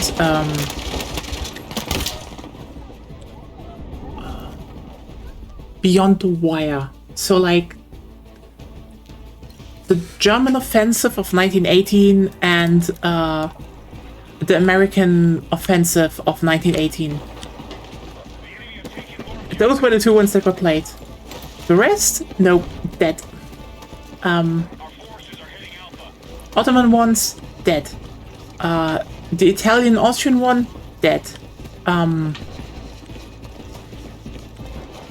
forces are hitting Alpha.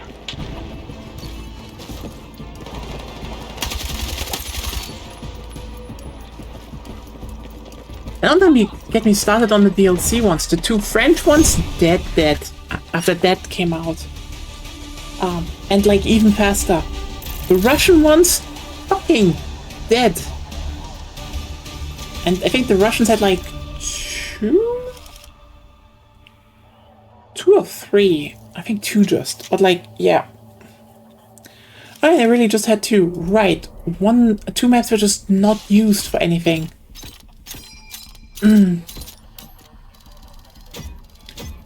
Which is wild.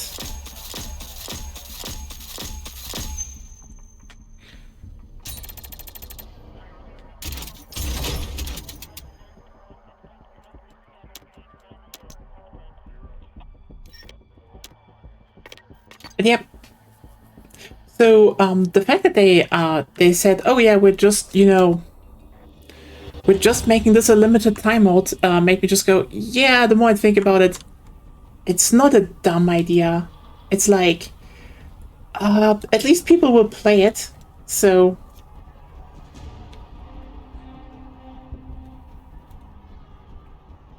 That's a good upside. By the way, for everyone who has not known it since yesterday, there is still a vote on the Discord of what to stream, you know, now that Neo 3 is on pause, because, you know, it's not in a good technical state, and it's annoying to play. So I'm still waiting for updates there.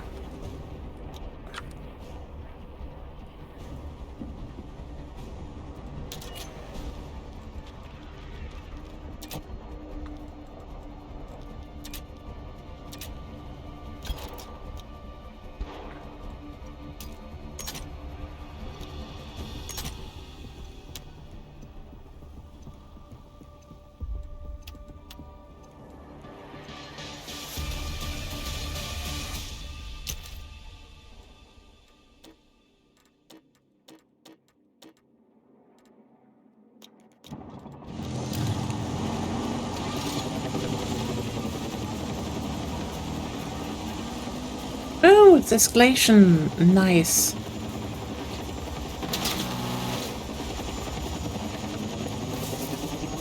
Yeah, that's at least my take. I don't think putting operations just as a full-time mode in would be the smartest thing. I mean, if they actually do more of them, because I think in the files we also had one with like Mirror Valley and Liberation Peak. So they probably are planning something there, but it's also like just if they wanted to be a permanent thing, they should just make it like 2 are active at best and they rotate on a weekly basis. Because yeah, else you would just like end up with a lot of dead operations.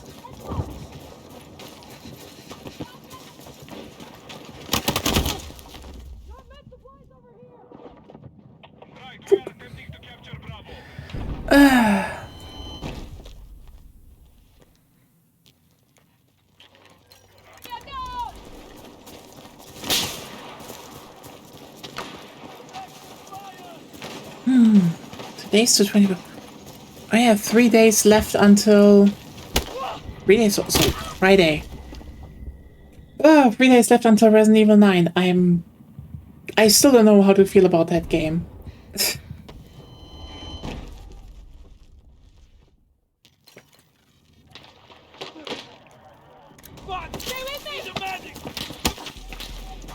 Again, probably early rise on Saturday and then just fucking playing it. So if you want to know how Resident Evil 9 is, I guess be there on Saturday.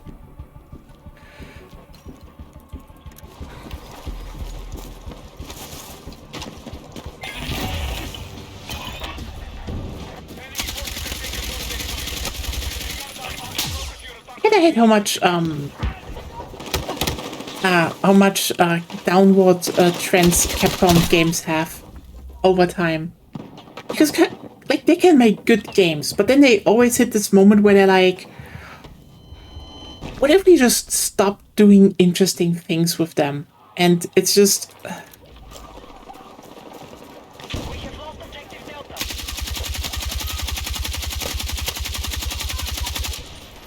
there's some frustration in there, you know?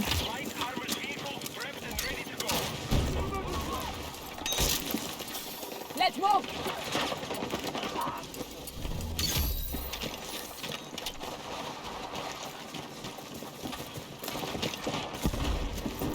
Take what you can carry.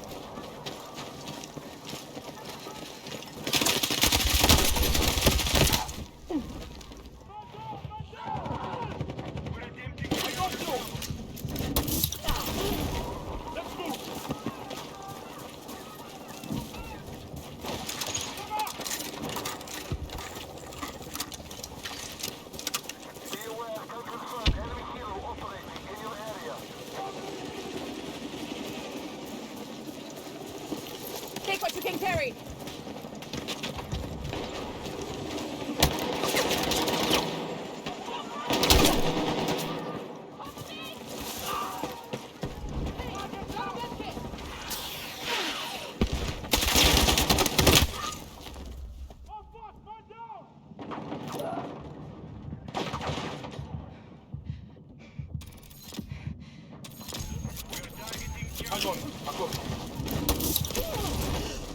I knew you had my back.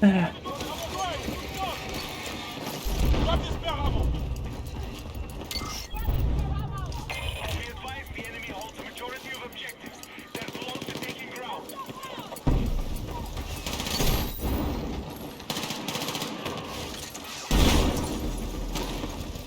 I'm over here.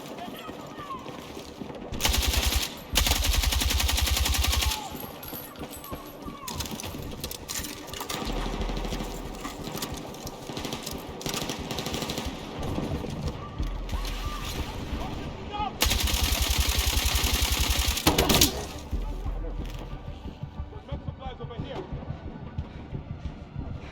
Stay with me. Come on. Here! Thank you! Enemy forces have taken territory. Bravo is removed from the fight.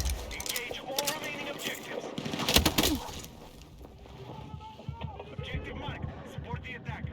Lifesaver! We now hold more objectives. Secure our defenses. You know, every time I play a Battlefield title and like I run around just over a map with an LMG, I remind of probably one of the dumbest conversations I ever had in my life about this game. Let's move! And there was never a conclusion to it. Because like, basically back in the day when I played Battlefield 3, like one day my dad came in into my room, like looked over my shoulder, you know, of me playing it, and then just said, "You know that's not realistic." And I just like turned around, looked him in the eye with like, you know, this look of like, "What?" I told him, "Yeah," because then it wouldn't be fun. And then he just looked at me. It was like he did not expect this answer. It was just, we just stared at each other like for like a whole while, just like in complete silence. And he just walked out of the room. And I still don't know what happened. It just confused the fucking hell out of him. Of me telling him, yeah, it wouldn't be fun then. Because yeah, it would not. Obviously.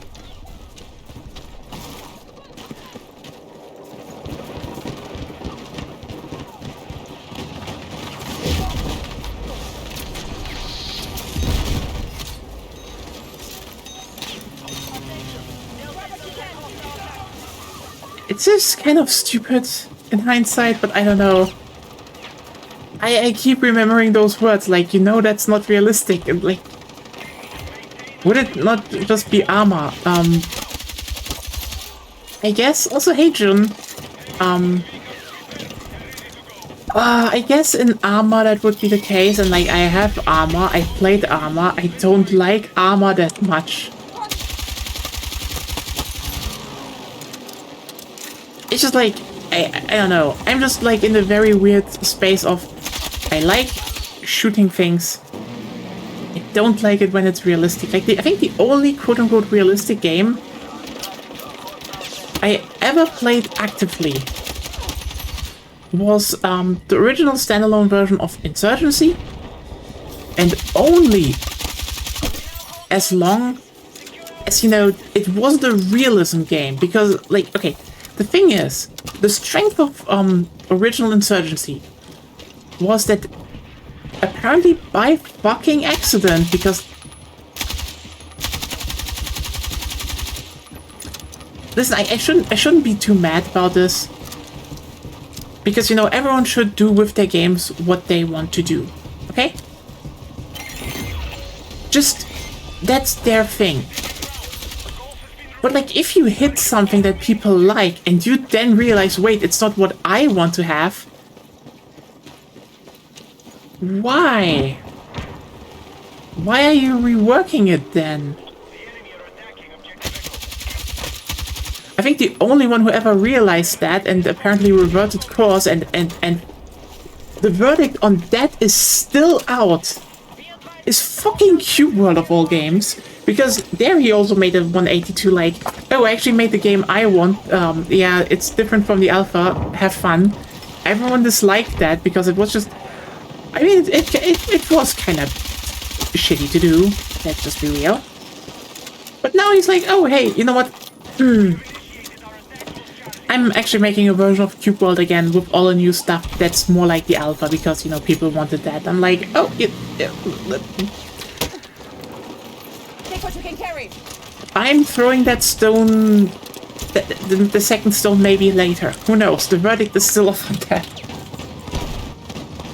But anyway, yeah, Insurgency. Let's go. It was kind of interesting because, yeah, when it came out standalone, it was more hardcore Call of Duty. Like a classic hardcore Call of Duty game. But with everything built around that structure. And, it was cool. It was fun. Because, yeah, you died fast. It was like a high-stakes environment. But, you know, it wasn't a... You get punished for doing shit game. It was just a very high time to kill game.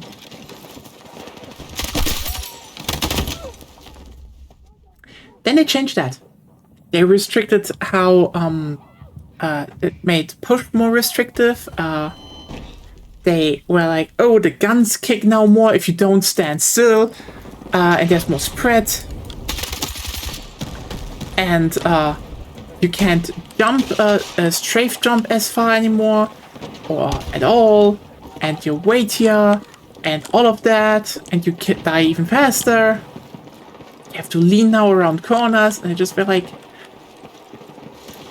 you died too many times when there was a lot of people on the servers, right? And it's like, you know, here's the thing. If you want to make a Red Orchestra game, fine. Okay? But don't rework your existing game into a Red Orchestra.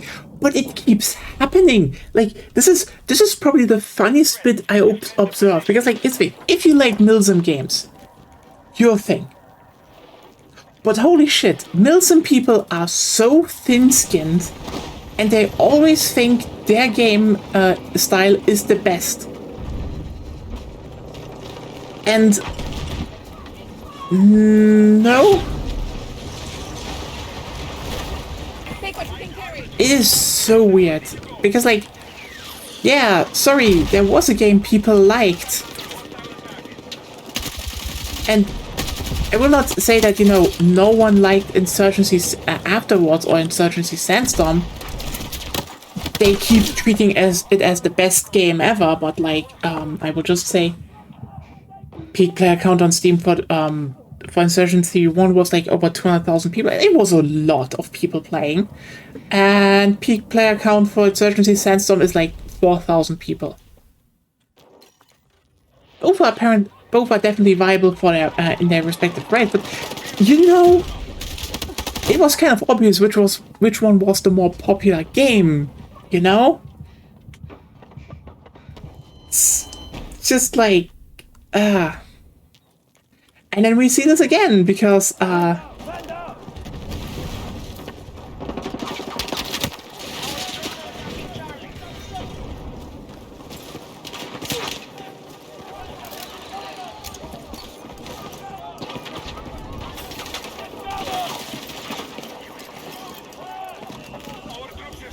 then in recent years we had the whole battle bit thing, if anyone remembers that, which is just probably the triple edition of, oh god, you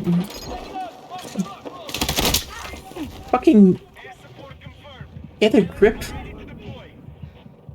Because it's basically, they made BattleBit, which was basically Roblox looking Milsim. Then they then, you know, Battlefield 2042 came out, and yeah, how should I put it in the best way other than it kind of ran against a wall in the beginning, because it was kind of bad in the beginning. Let's just put it very, very mildly. So they pivoted. And we're like, hey, let's make our game a bit more arcadey, a bit more like Battlefield. And shocker, it worked. A lot of people played it. And then they stopped doing shit. And then they were like, yeah, but maybe this was a mistake. We're going back and balancing. And just being like, so can we just talk about for 1 second how they had a game that people liked playing, and then just decided, no, we're going like full silence and reworking everything to be more Milsim, which they did now. And guess what? People don't like it. Which game? Battlebit. They did the insurgency thing. And I'm like, with insurgency, it was clear they just didn't like to lose all the time. well, that also happened. Yep. That happened. The devs were on servers while, it was pretty peak, and so the devs got demolished. This is also why they kept, like, pushing weird Counter-Strike-esque modes and stuff, and it's like, God. That was just funny. Anyway, like, the thing is, the whole Milsim pushing is just so odd to me, because, like, it feels like they changed that in the aftermath. Also to a degree, to be like, oh, maybe all those people stay now and I realize how much better this is. Like, no. Because turns out people actually went back to Battlefield. Shocker, I know.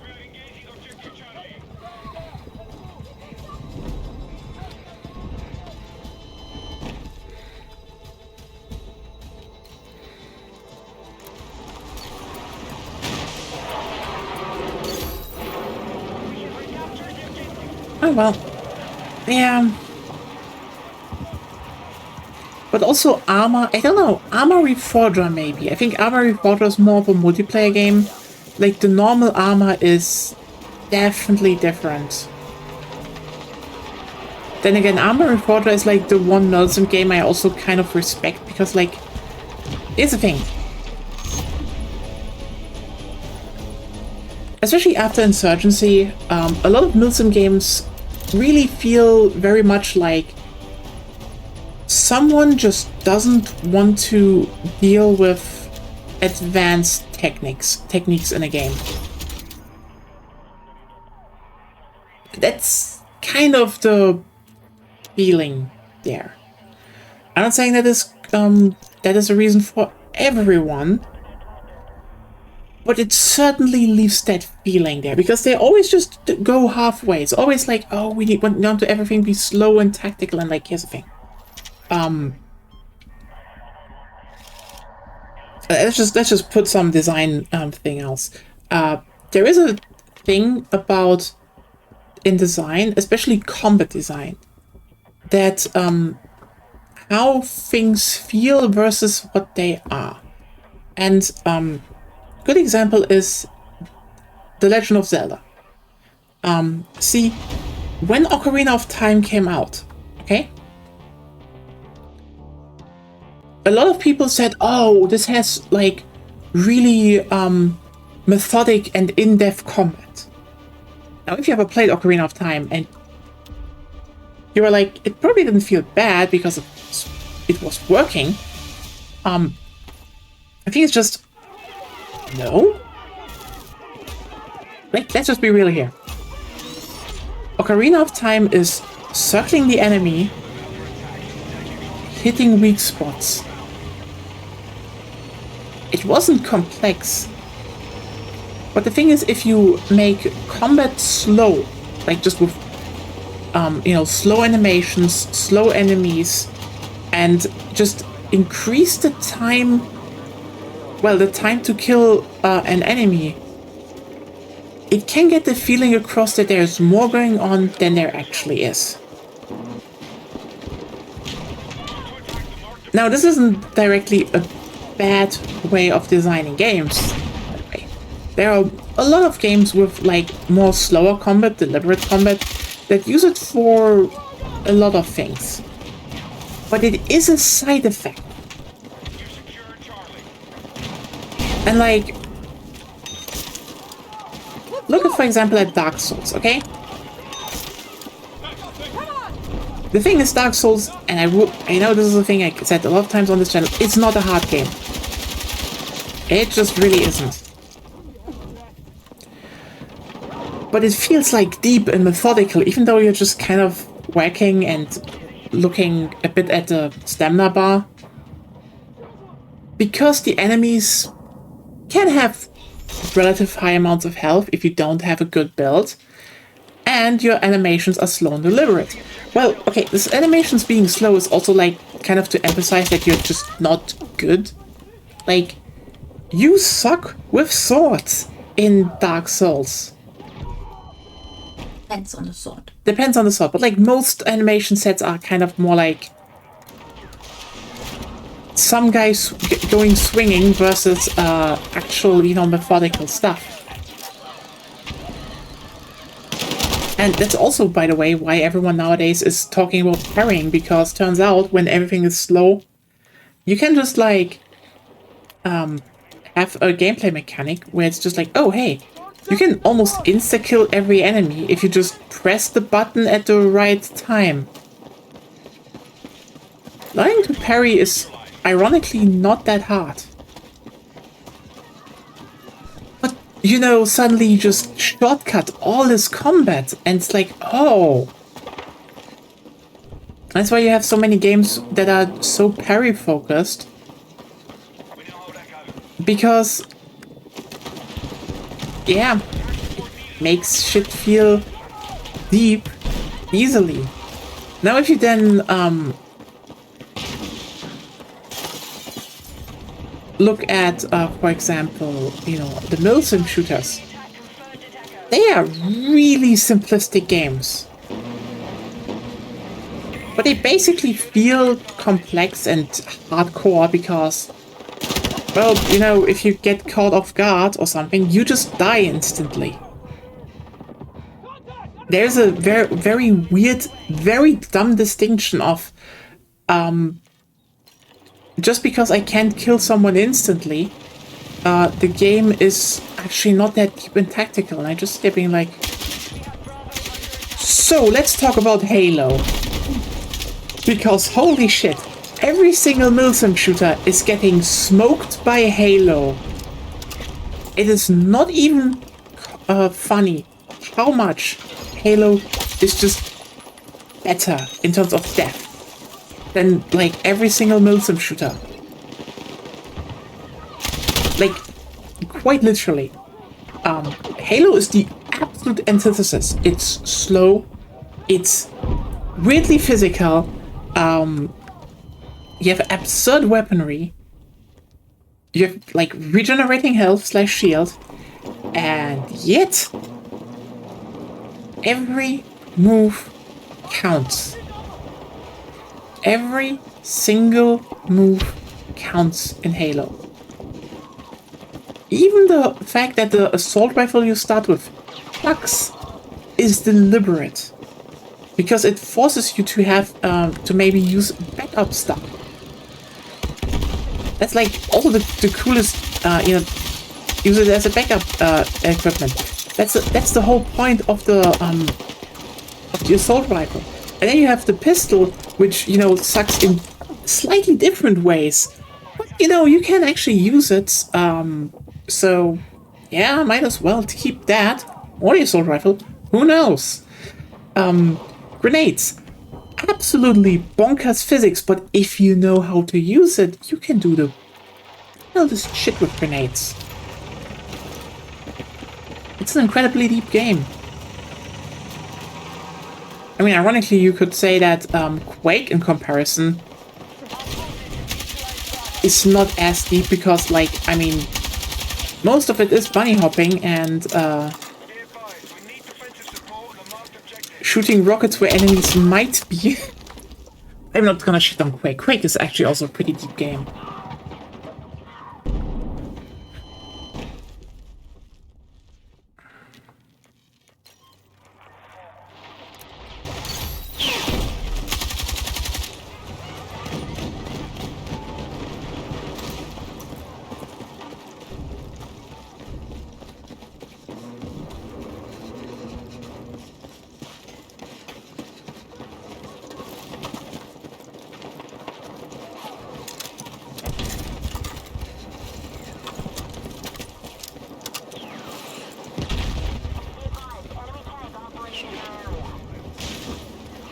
But yeah, when it comes to these kinds of games, I guess I just kind of like the ones where you shoot but don't, shoot normal guns but don't die immediately a bit more.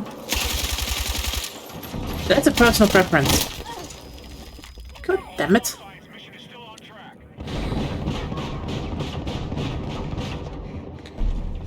But then every time, you go into a discussion, there's someone who says, but what about Milsim? And I just sit there being like,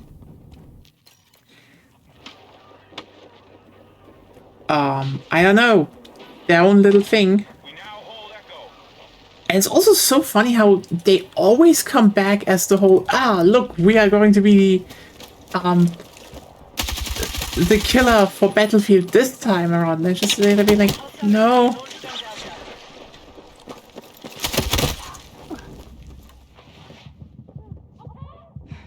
Hostiles now hold more objectives. Out.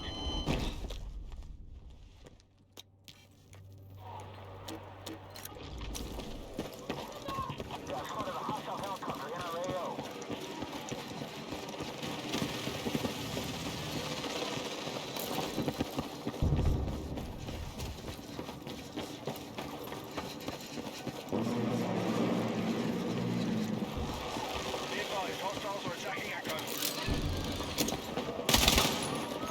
Like, Move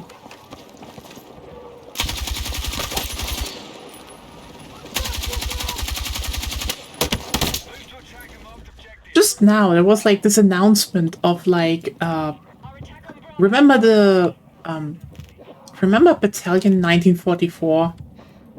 Remember that? Yeah, those devs are back, and after the God, they bamboozled everyone so hard. It is so fucking funny. Right, we now control more objectives. Okay, Secure our defenses.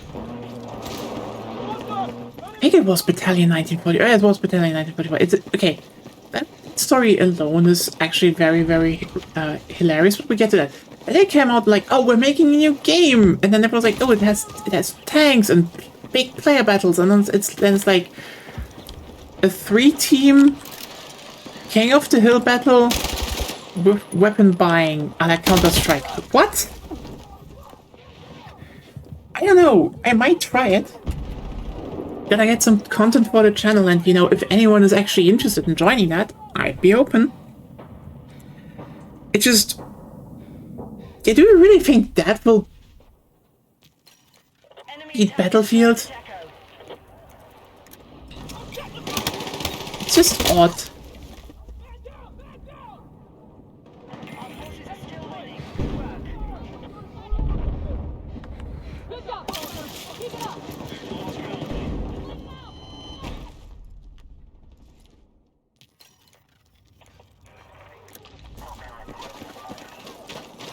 We need attack support on the marked objective. And again, it's... okay. I need to actually ask, does anyone know the very funny story behind Battalion 1944? It is so funny how much they pissed people off. Let's go. Objective Echo is under attack. Like, just running openly into the knife.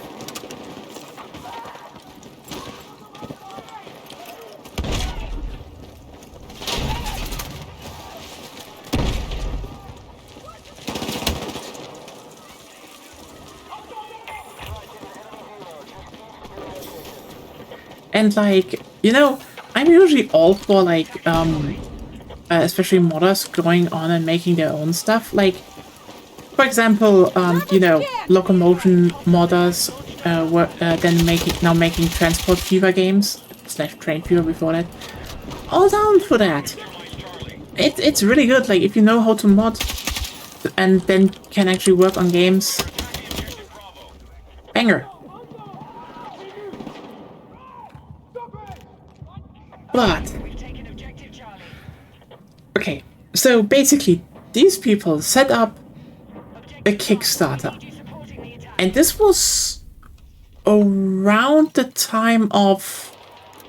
let me lie, but this probably was around the time of, where Advanced Warfare and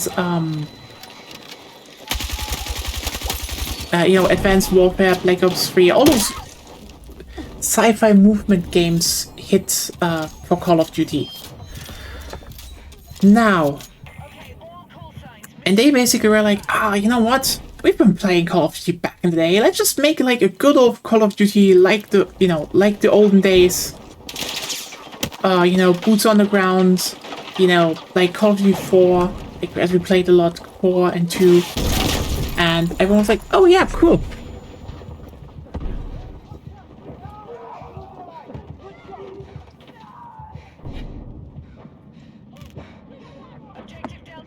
Can someone tell me what maybe, like, what might be the problem if someone goes and says, we're making a Call of Duty game like the old ones in a time of Black Ops 3? Can someone guess what might be the biggest communication problem on that note? The answer is, most people don't fucking know how Call of Duty 2 played in multiplayer.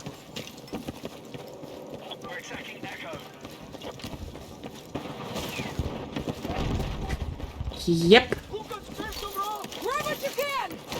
See,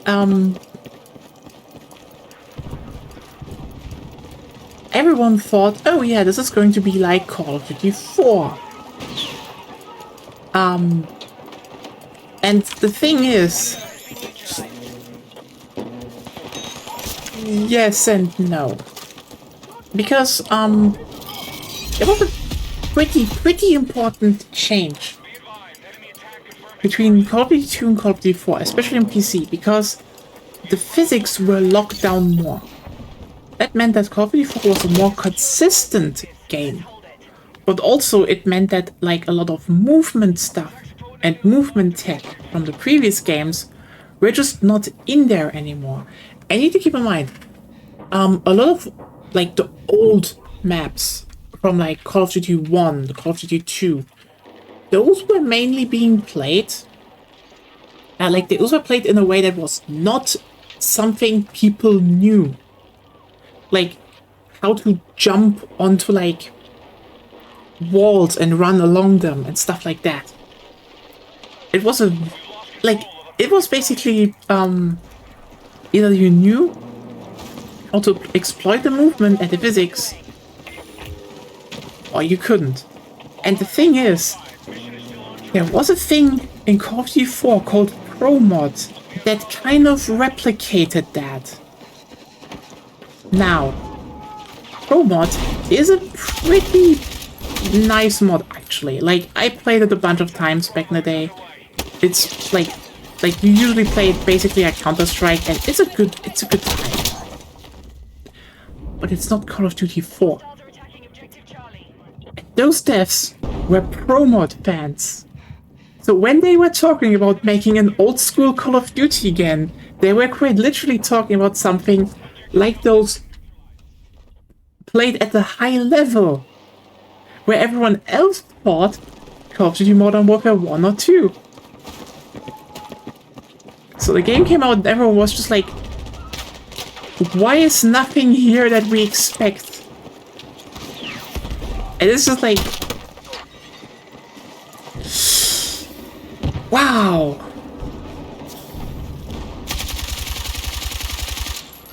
That happened.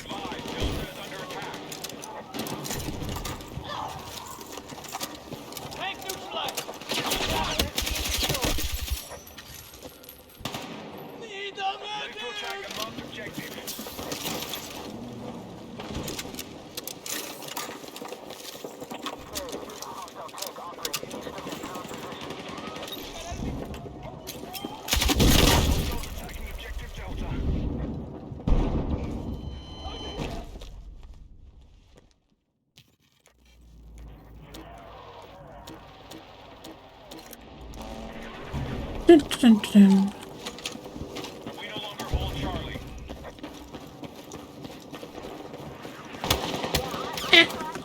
Don't shoot at me.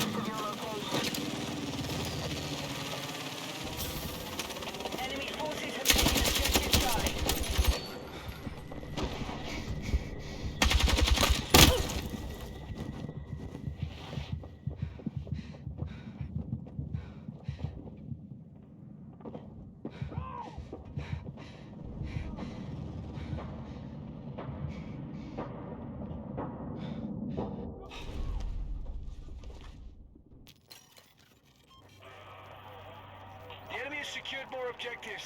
Let's rally and counterattack. Oh, We are still controlling the fight. Keep it going.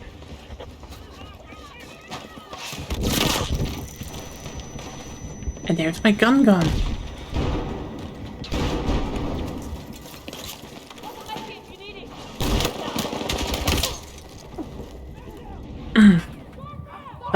Useful when the gun is gone. Alright, objective Charlie has been secured. Our forces control more objectives than the enemy. Move to attack a marked objective. Yeah. You know. Yeah. How's the week going so far for everyone? I mean, it's just Tuesday. Not much should have happened. Charlie is under attack. Well, sometimes stuff happens in a day, but ah.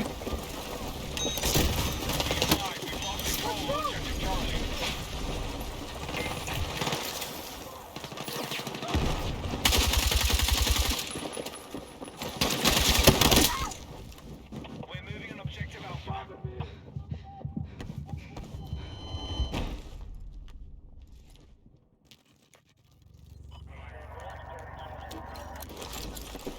But yeah, by the way, if you're wondering, I probably won't make a stream about like Steam Next Fest this year. I really have not found a lot of fun stuff to even try. And I tried a bit, and nothing there was just like, yeah, I want to show this off. So there was one funny one, but it's also just like, I don't know. Enemy contact by AO! There's a commitment to the bit, Our control. but I wouldn't recommend it. Like, someone basically made a sequel to that. Like, they apparently they previously made like a really, you know, religious themed horror boomer shooter, like with demons and such. And then they were like, now they're like, hey, let's make a sequel, quote unquote, just like that one Duke Nukem expansion. Where everything is like Caribbean themed and you have like vacation, like shark enemies now, and your main gun uses, you refill it with beer bottles, and it's like, oh, okay, that's a decision. It was funny, but like also just not that good to play, and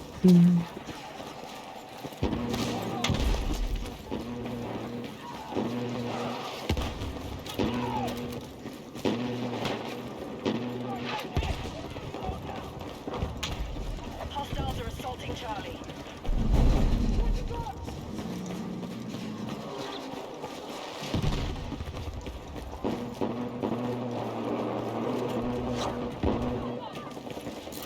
We have Bravo under attack.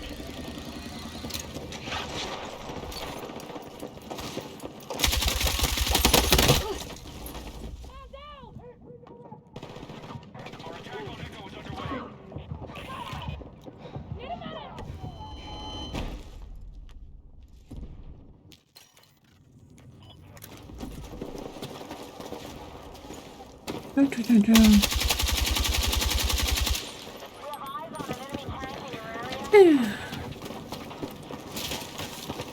Our forces have neutralized Delta.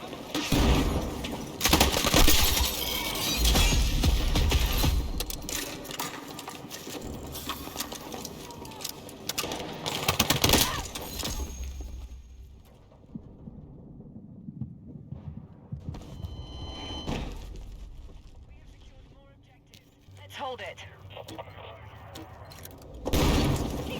All right, objective Delta is under our control. We need attack support on the marked objective. Hostiles attacking objective Delta. And yeah, as a reminder for everyone who's on the Discord, we have a poll up for what is going to be streamed in the meantime. as New 3 is hopefully working out their whole performance problems, because it's just not fun.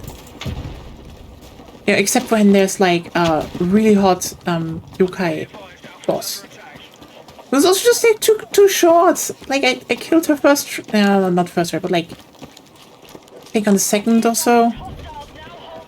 Pretty fast actually. And it's like, fuck it. She thought I want to have more interactions with her. Like, you cannot take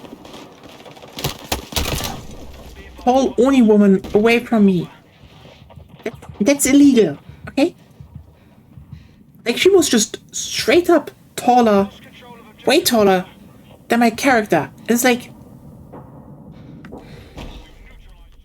no, that should not be a one-off thing, Team Ninja. Give her back.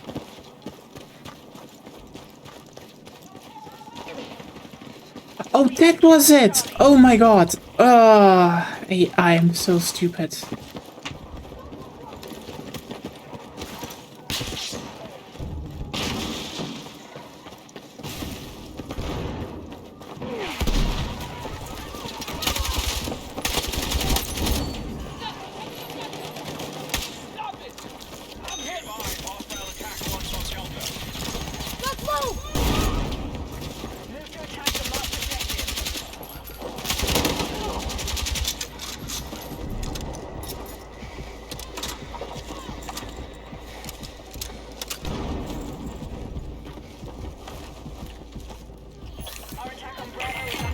Nice. I think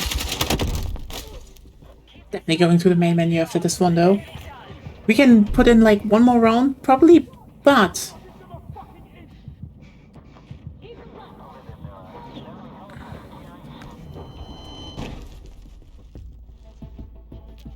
Objective Charlie.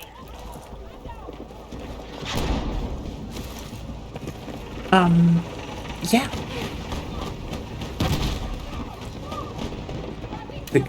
Things are losing polygons out here. It's dire.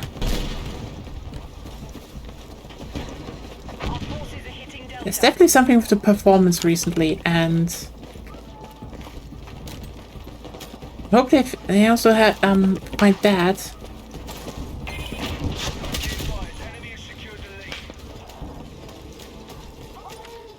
How the fuck did that happen?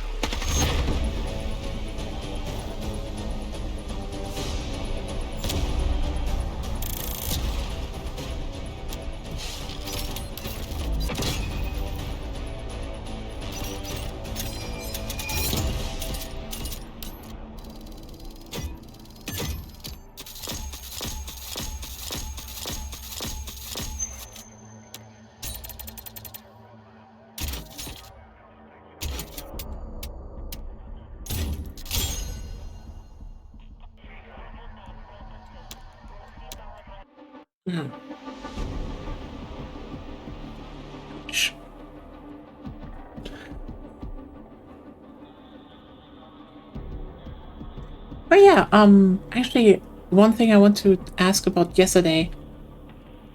Do you want me to reload the game?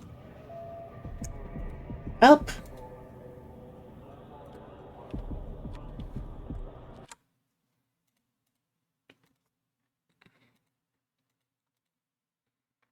One more round. And that's it then.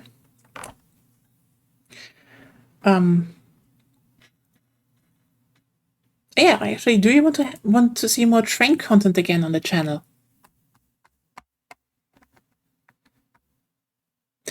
And by that note, also, do you want to be called more good girl again? I guess that was apparently very popular, even if it makes Agonia cringe.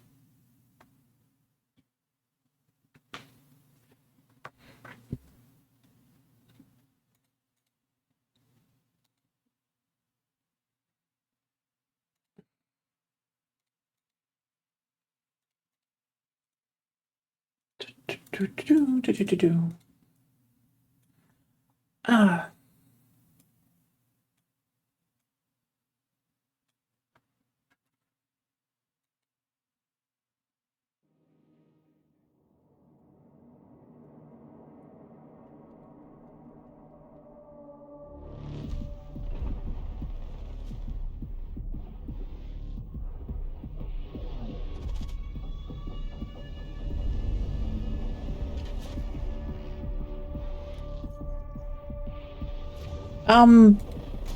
You know, I was streaming some Locomotion again, and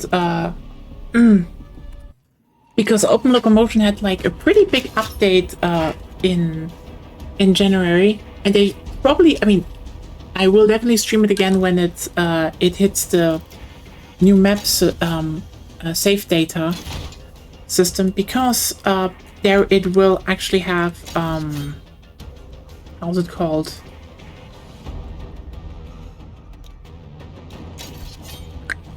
Brain. Large maps. Like, large maps. It's gonna be cool.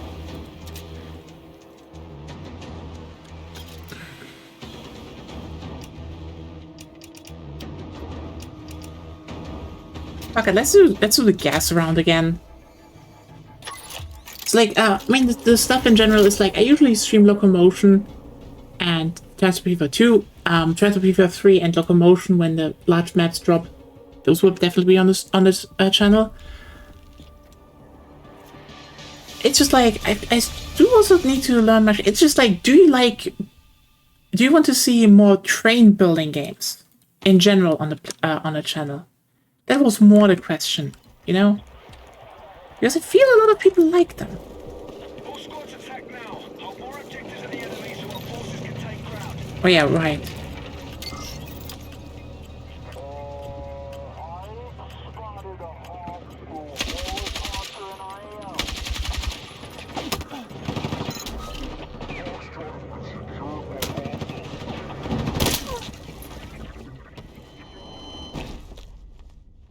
I kind of want to see if we maybe get some of the voice lines.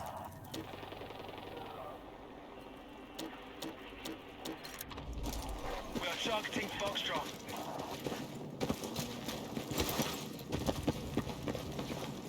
Be advised.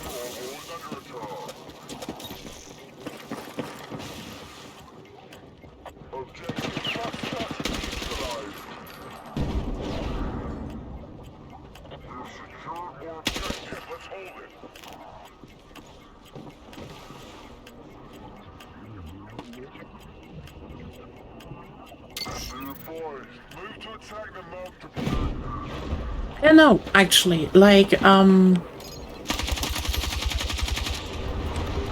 depending, maybe I put it on Saturday. Who knows?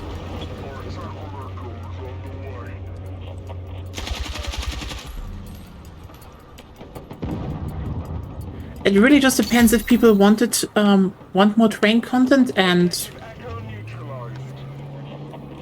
if I would put some more up.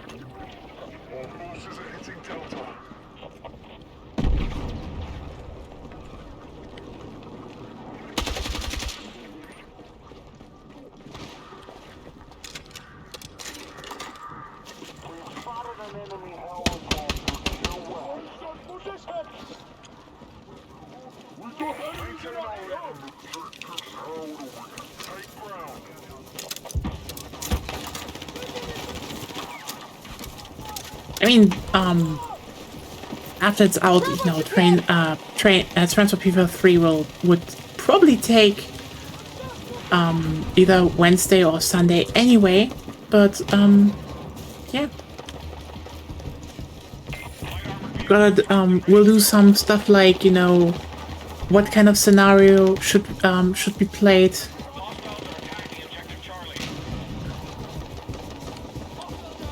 What industries to focus on, stuff like that. Objective Delta neutralized.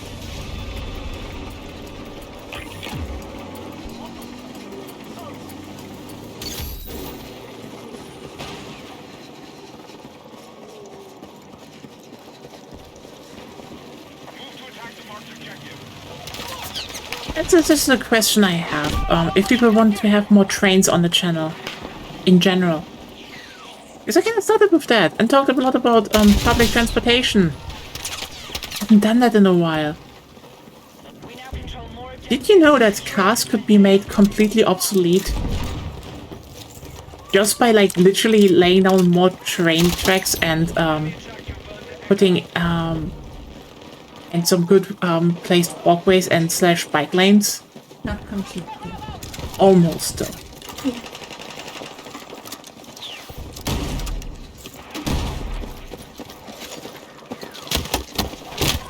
Secured more objectives. Let's rally and counter.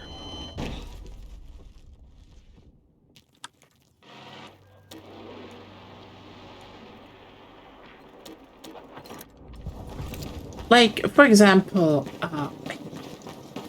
yeah, fuck it, yes. Thing is, like, I will always keep saying, you need to layer your public transportation. And the irony is, some is less important than probably a lot of people think. Like, for example, this. Buses are great.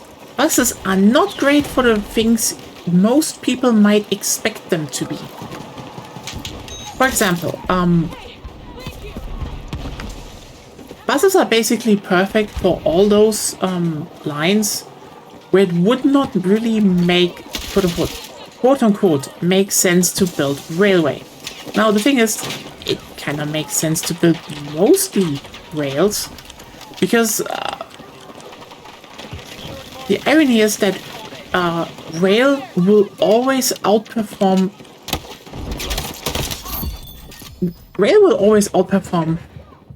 buses down the line.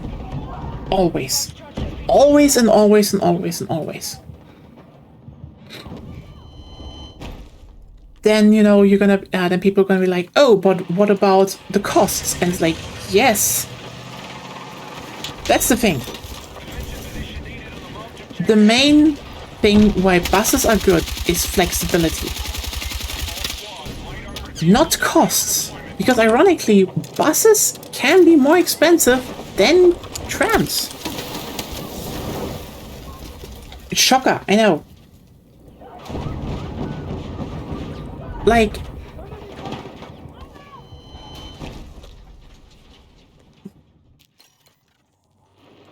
you'd think, oh, but, you know, it's just a bus. How would a bus, well, there we get back to everything. The costs of a bus are hidden. Because, let's be real here. If you want to support and supply for, especially, public transportation, this will all be money that the state pays in some form. And the return on investment is basically more taxes paid and more taxes paid, and also that you have like that you maybe own the land around the stations to raise taxes there, because that's always a thing. This is also why the whole billionaires will leave New York thing is bullshit. If something is just a good place to live, people will live there, period, and they will pay taxes for that. Especially when it comes to businesses, by the way. Businesses will go where there is the most business. And if you have like prime real estate right next to a train station where a lot of people pass through, then businesses will go there. Yeah, because usually the small uptick in rent, and by the way, there should definitely be a clearer distinction between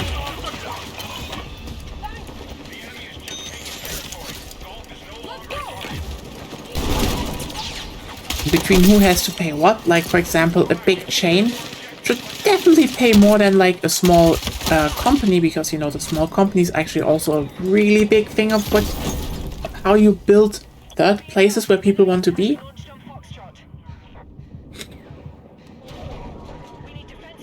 Like, that's also a big thing. I think a lot of times in city planning is just not thought about. Because here's the thing. If you place down, let's say, a McDonald's. You know what? Fuck it. Let's go with like the biggest fast food chain in the world. Or, you know, a Döner. You know what? Fuck it. Döner Shack. Döner is better. Anyway, the thing is, why would people go to either of them? Food, right?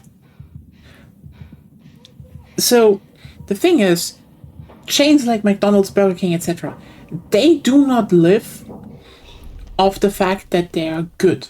Okay, maybe at least here, Burger King actually starts being pretty good for what it is, which is weird to say.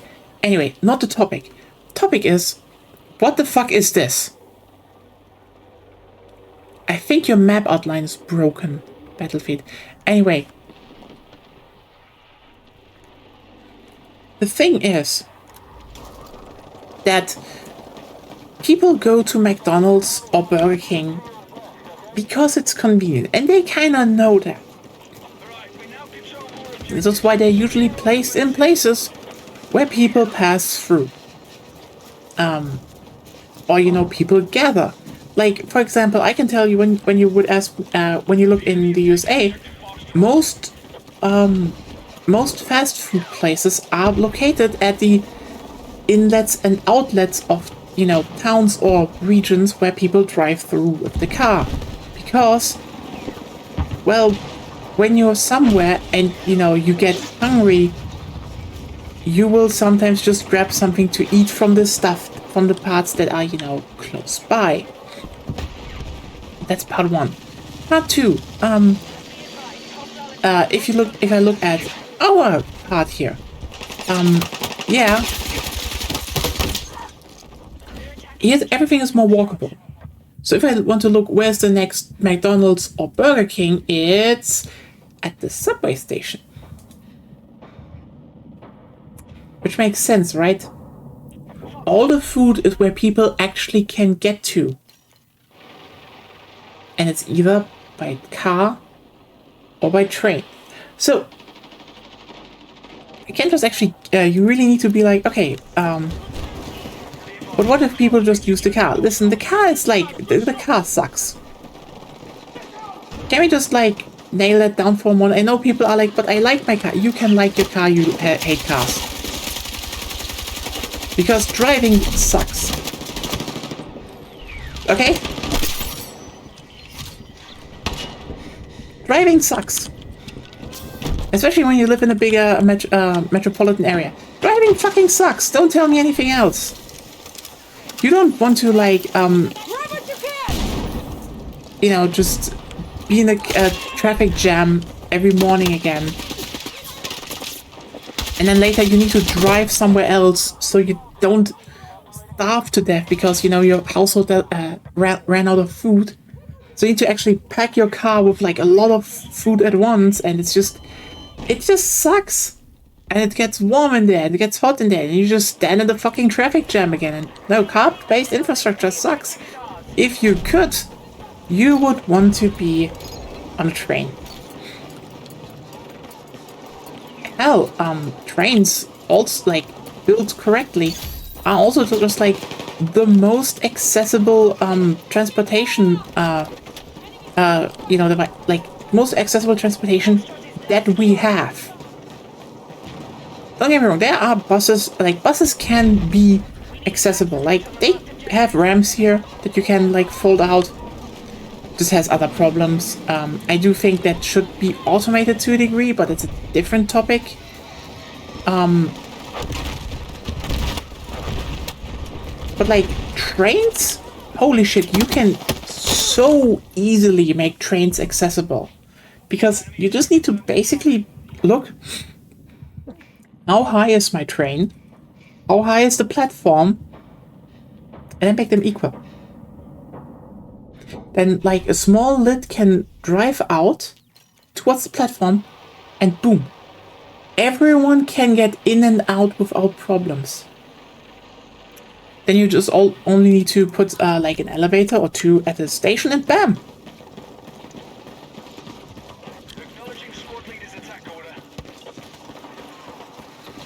if you can actually build ramps, even better.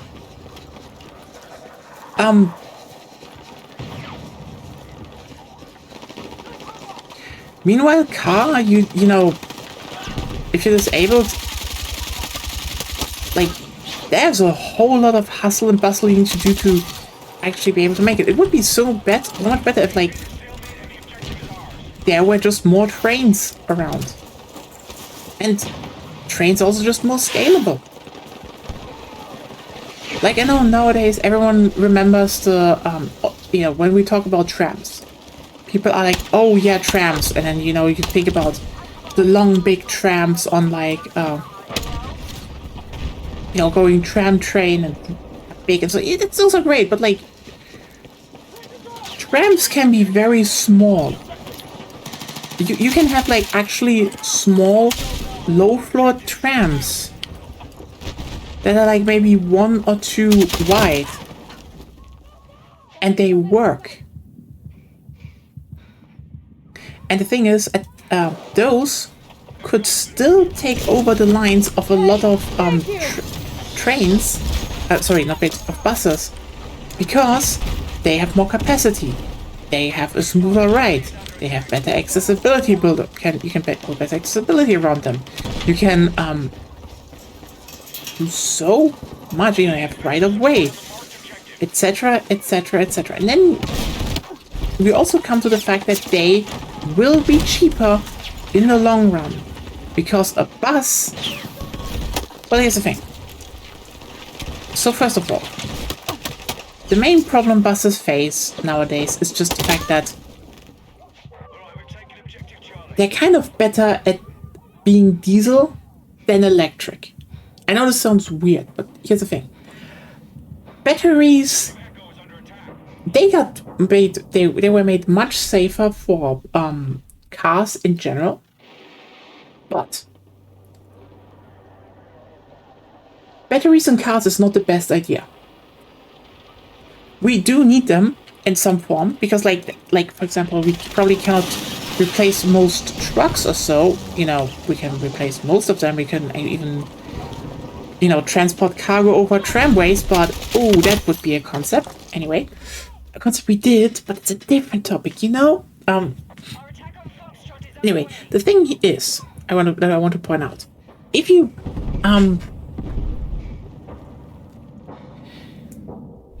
a bus on a road is heavy. It's still much better than cars, do not get me wrong. And there are so many problems, especially in America, that you could just, like, quite literally just remove by just having more buses.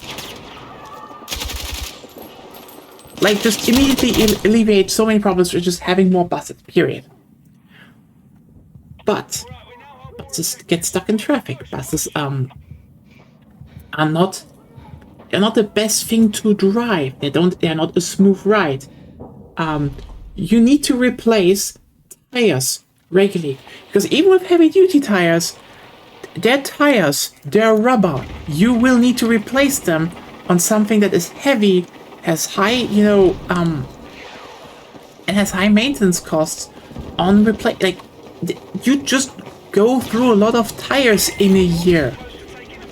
When something heavy drives every single year, every single day over, like, uneven terrain. And let's not forget, cars are a problem, but roads are just not that durable. And if you send down a lot of sending down you know, buses down roads, even on their own lanes, will damage them much more than any tram will ever do to steel rails, because steel is durable. So if you're saying, oh, this is a solid bus line and people will take it and will not go away, but you know, you can still build a tram and just put down a small tram. And this, you were like, but this is a high cost up front. It is. And then it will pay off, because in the long run, there are so many more positives about this. Because first of all the trams can just run with overhead wire.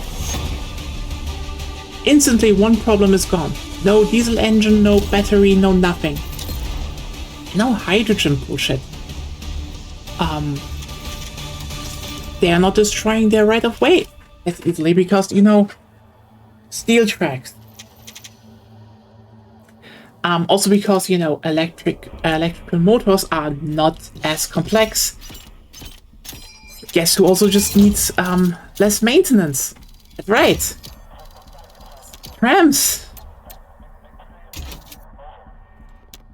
So yeah, there's just a lot of upside to having small trams instead of buses. Also, if you want to better connect things to the outside, you can still run tram lines like alongside the street out to villages, and then more people would move into those villages because guess what? People will live where there is good connection to work and, you know, where they can buy stuff. So if you wonder how do we get people from the city back into rural areas or, you know, more suburban villages, the answer is have a good public transport connection. Because if someone can say reliably there are 3 trams per hour driving back to the city and I know when they are, they will use them. And there are a lot of people who would like to live in a more rural, you know, village setting. A lot of people would love to do that. And yet,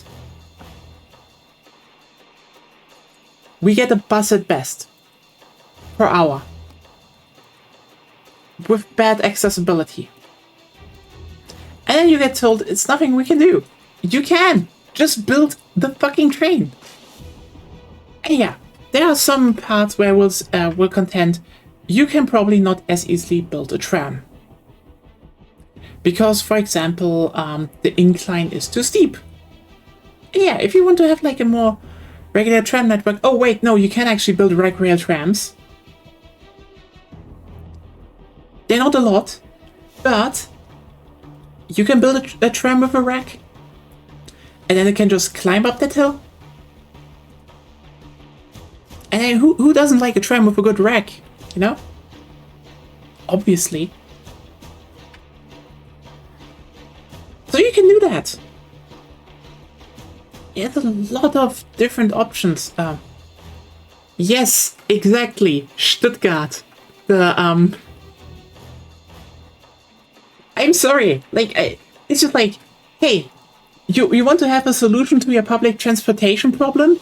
It will exist in Germany. Like,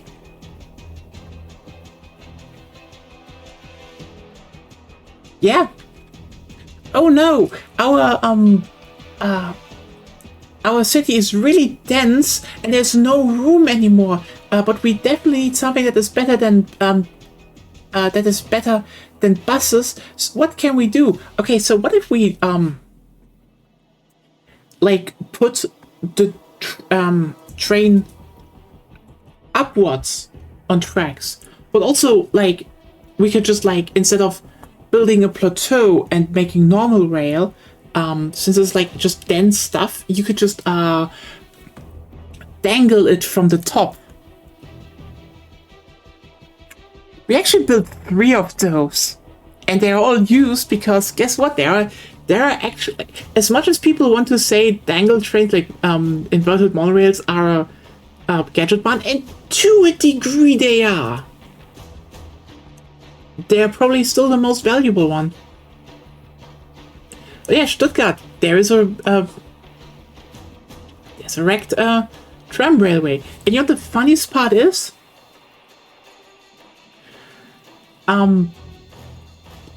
In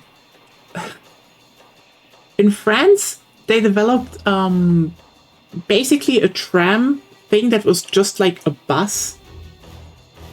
And they kind of start removing them now slowly because it was just like, it's just a guided bus.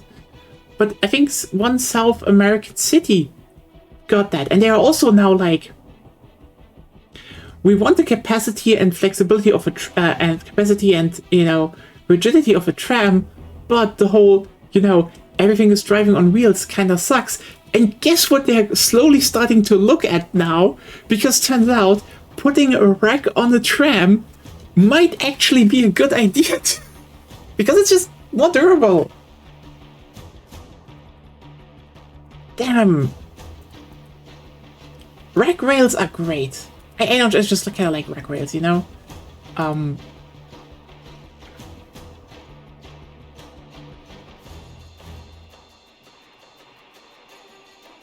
Realize I definitely should stream more trains. You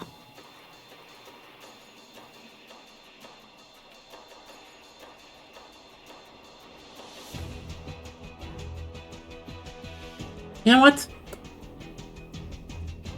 Maybe on Thursday. I'm still gonna do Godot. Don't worry. I kind of have to clean up the grenade a little bit and find out the quirks and stuff, and then maybe start working on the guns. But I could definitely do Godot. I could definitely do some more locomotion afterwards. If you all like, seeing more trains being built and some banger music. So it's up to you. Again, by the way, if you're on the Discord, vote on the next game. That will probably be after Resident Evil 9. Or even already this Sunday. I don't know. We will see, okay? Neo 3 is on pause, that's that. Yeah. Maybe more trains on Thursday. I know you all like them. So I guess we go back to more trains. Sounds good, right?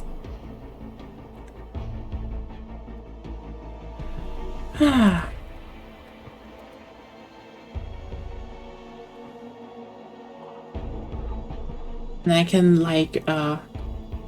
get annoyed again how much Lego overprices their shit. If you haven't seen that before.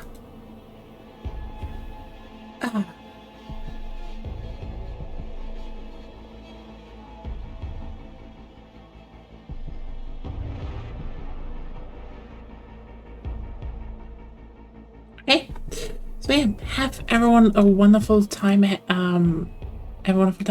Tomorrow, Romeo's a dead man. We will probably actually make progress after slamming our head against the whole fucking dating game last week that offered nothing. I'm definitely over that. Definitely over that. Anyway, have a wonderful night, everyone. And stay safe. Stay healthy. Have a good night. Bye.